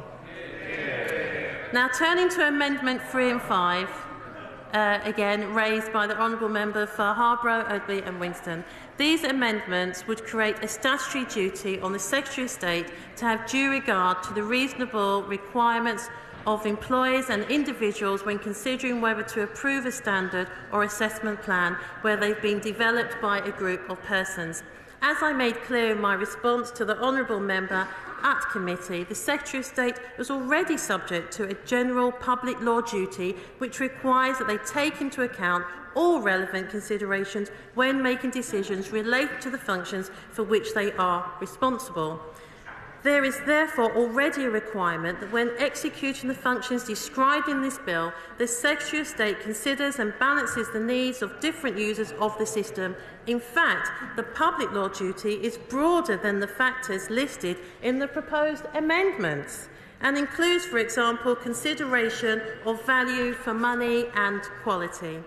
Turning lastly to Amendment 4, which was raised by the Honourable Member for Harborough, Oadby and Wigston, it is critical that technical qualifications and apprenticeships reflect the needs of employers and that they have confidence in them. Employers tell us speed and flexibility are crucial if we are to work together more effectively to plug skills gaps. The precise makeup of a group of persons is not currently mandated in legislation. Flexibility is necessary to ensure the membership of every group reflects the specific factors relevant to an occupation. Specifying on the face of the bill that a group must always include a particular voice would introduce new and unnecessary constraints on the structure of groups. To conclude, this government is committed to transforming the skills system so that it can deliver the highly skilled workforce our country needs. Skills will power this government's relentless focus on delivering our mission. That is why this government's first piece of educational legislation is paving the way for Skills England to identify and fill skills gaps. Thank you, Madam Deputy Speaker. I now call the original mover of New Clause 1, Ian Sollom.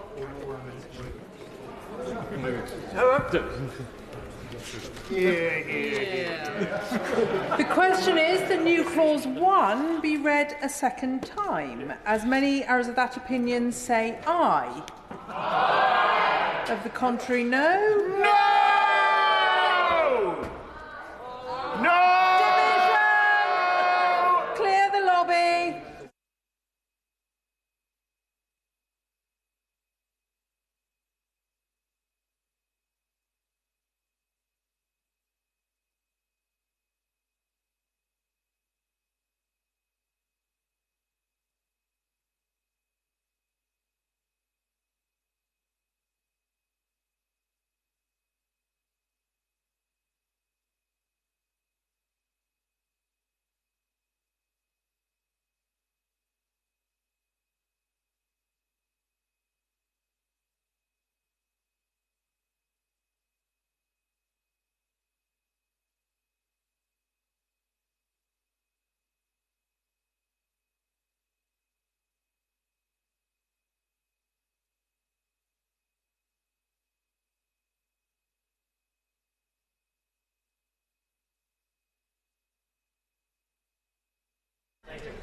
The question is that New Clause 1 be read a second time. As many as are of that opinion say aye. Aye. Aye.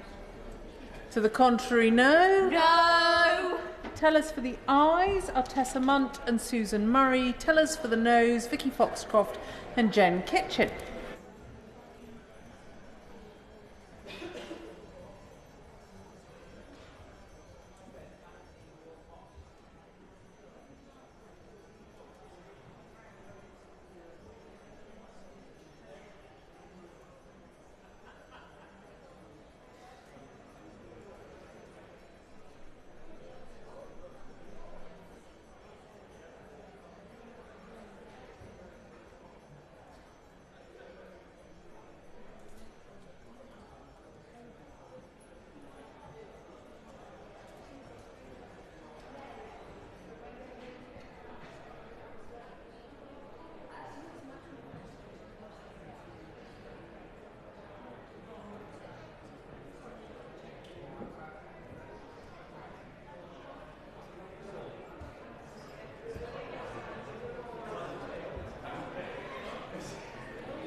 Order.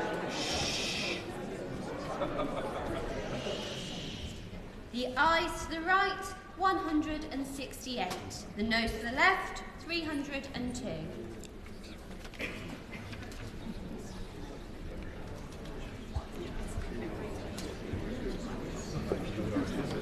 The ayes to the right were 168. The noes to the left, 302. So the noes have it. The noes have it. Unlock.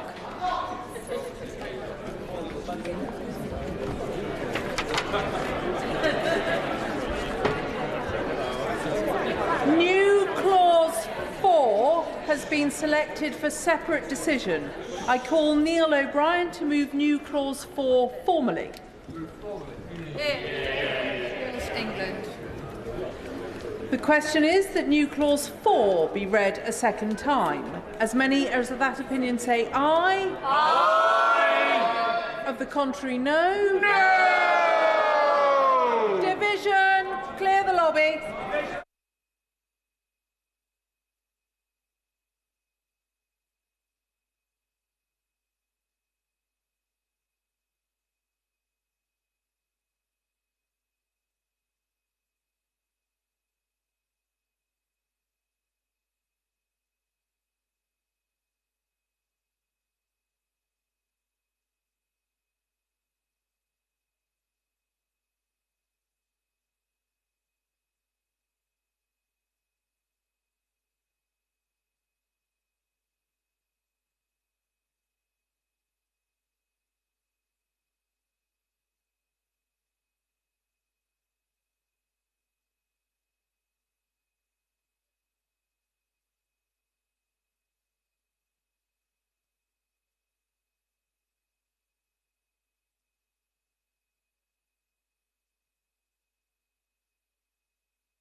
The question is that new clause 4 be added to the bill. All those, as many of that opinion say aye. Aye. Of the contrary, no. No. Tell us for the ayes are David Simmons and Ben Obsijekti.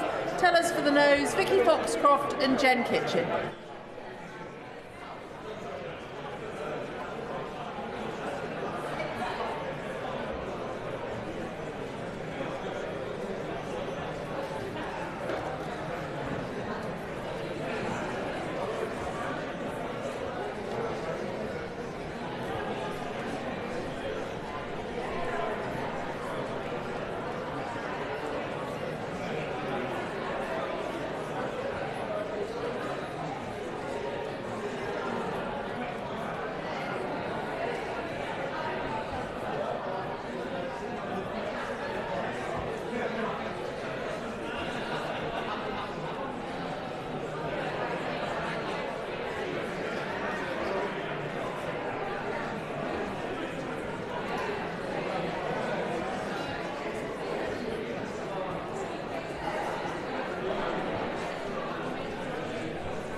Order.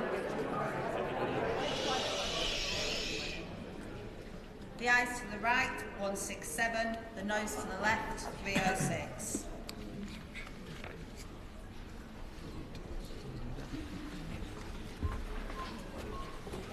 The ayes to the right were 167. The noes to the left was 306. So the noes have it. The noes have it. Unlock.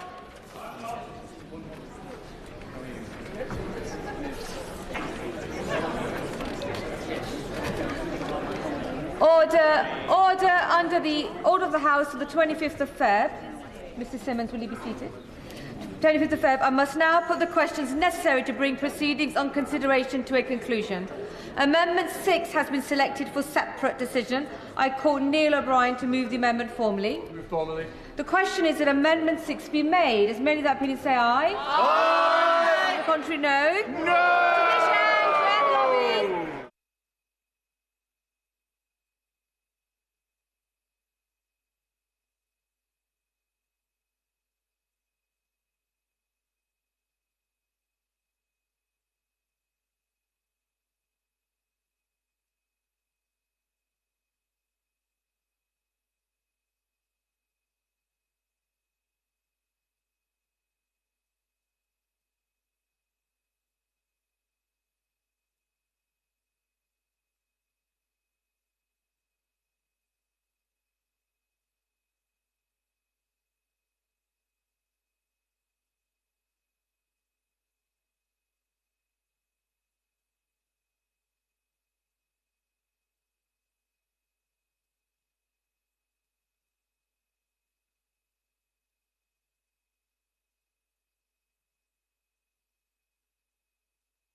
You need to be seen.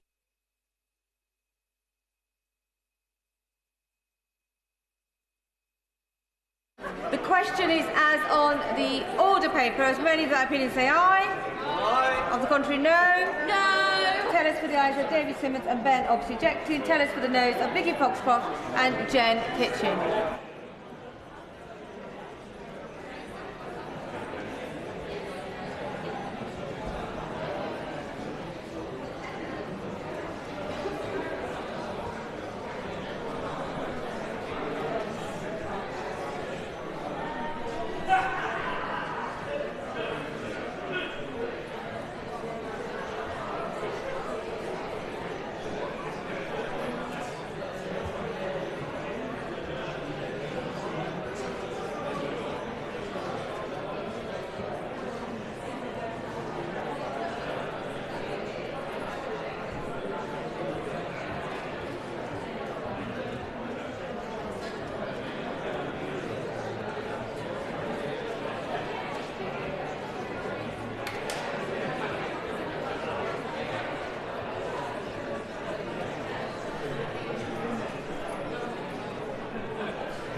order. The ayes to the right, 166. The noes to the left, 305.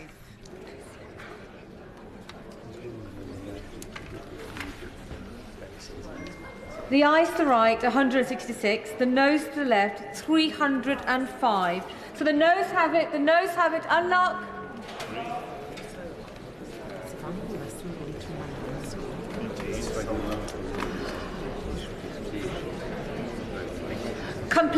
Consideration completed. Third reading.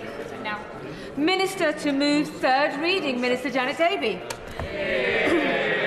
Thank you, Madam Deputy Speaker. I beg to move that the bill be now read the third time. We are on a mission to deliver strong and sustainable economic growth and to break down the barriers to opportunity. Skills will power this mission-driven government and our plan for change. But let me start by thanking members from across the House for their contributions, especially members of the Bill Committee for their scrutiny. And I particularly want to thank the chairs, the Honourable Member for Christchurch and the Honourable Member for Sheffield, Brightside and Hillsborough. And to thank my honourable friends, the members for Newton, Aycliffe and Spennymoor and Lewisham North for their crucial work in guiding the bill through the Commons and the committee stages. The bill has now benefited from scrutiny in both this House and the other place, and I welcome the broad support for the creation of Skills England and its work. It is clear that we are united in our recognition of the need to develop a world-leading approach to skills. This is vital if we are to build the highly skilled workforce that we need to meet today's challenges and grasp tomorrow's opportunity. We need skills to get Britain building. We need skills to deliver energy security. And we need skills to advance AI and to increase productivity. We need to improve the quality and availability of training. This will give people from all backgrounds, from across the country, the power to seize opportunity and to improve their lives and their families' lives. That's why this Labour government's very first piece of education legislation will pave the way for Skills England. According to employers, over one-third of vacancies in 2022 were due to skills shortages. This must change. We need to move fast to identify and plug skills gaps in the economy. This bill is a crucial step in delivering this change. Skills England will combine for the first time insights into skills gaps with the development of technical education and the network to ensure skills needs can be tackled across the country. Skills England is already making a difference. It is changing the way skills gaps are identified and how key organisations are working together to fill them. We, this government, is ready to go. And as soon as this bill passes, Skills England stands ready to take forward on its work as a strong, coherent, single organisation. Delay is not an option. We must act and we will act, and we're acting now. I commend the bill to the House. The question is that the bill be now read a third time, and I call the Shadow Minister Neil O'Brien. Thank you, Madam Deputy Speaker.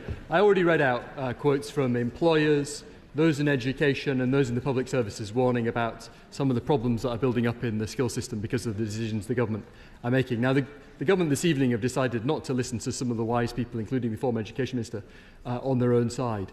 But I hope that they will listen to the member for Stoke-on-Trent Central, because they are on the edge of making a huge mistake by butchering higher apprenticeships, a huge mistake which they will live to regret in the future. So they're not listening to their own members this evening, but I hope that they will in the future. The bill be now read the third time. As many of that opinion say aye. Aye. On the contrary, no. Clear division, clear the lobby.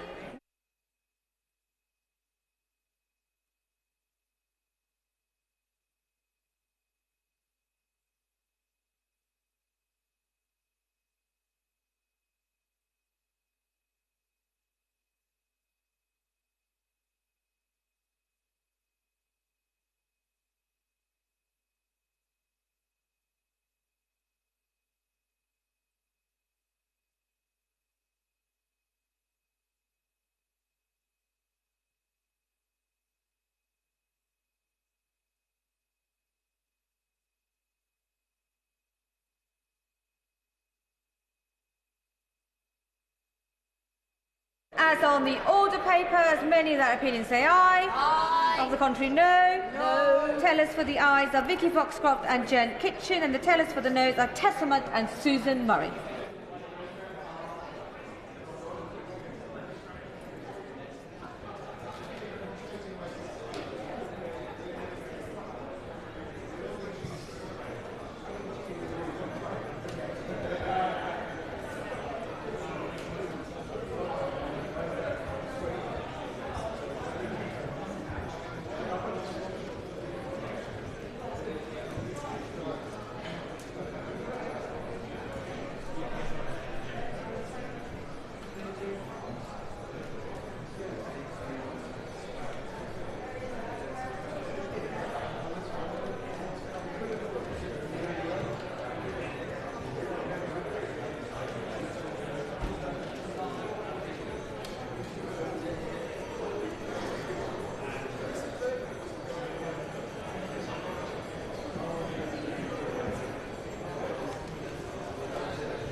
The ayes to the right, 304. The noes to the left, 62.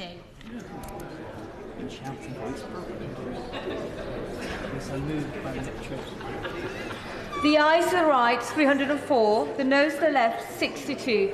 So the ayes have it. The ayes have it. Unlock.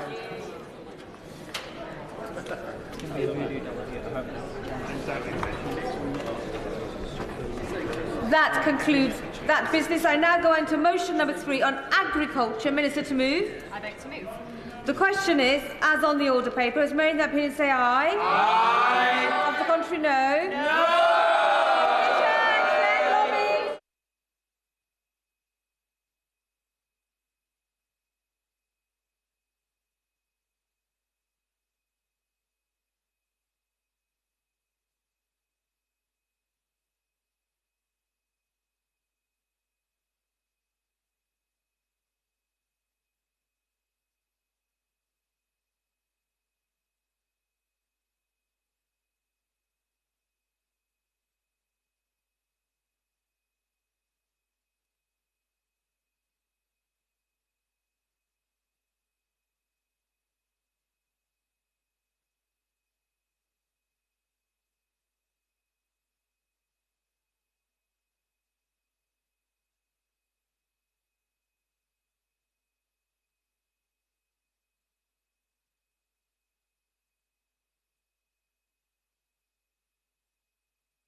The question is, as on the order paper, has made that opinion say aye? Aye. Contrary, no? No. Tell us for the ayes are Jen Kitchen and Vicky Foxcroft. Tell us for the noes are Rebecca Paul and Jerome Mayhew. Yeah.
Order, order. The ayes to the right, 296. The noes to the left, 164. Under 300. The ayes to the right, 296. The noes to the left, 164. So the ayes have it, the ayes have it. Unlock. I don't agree yet. I don't agree yet. 25%, where are they on?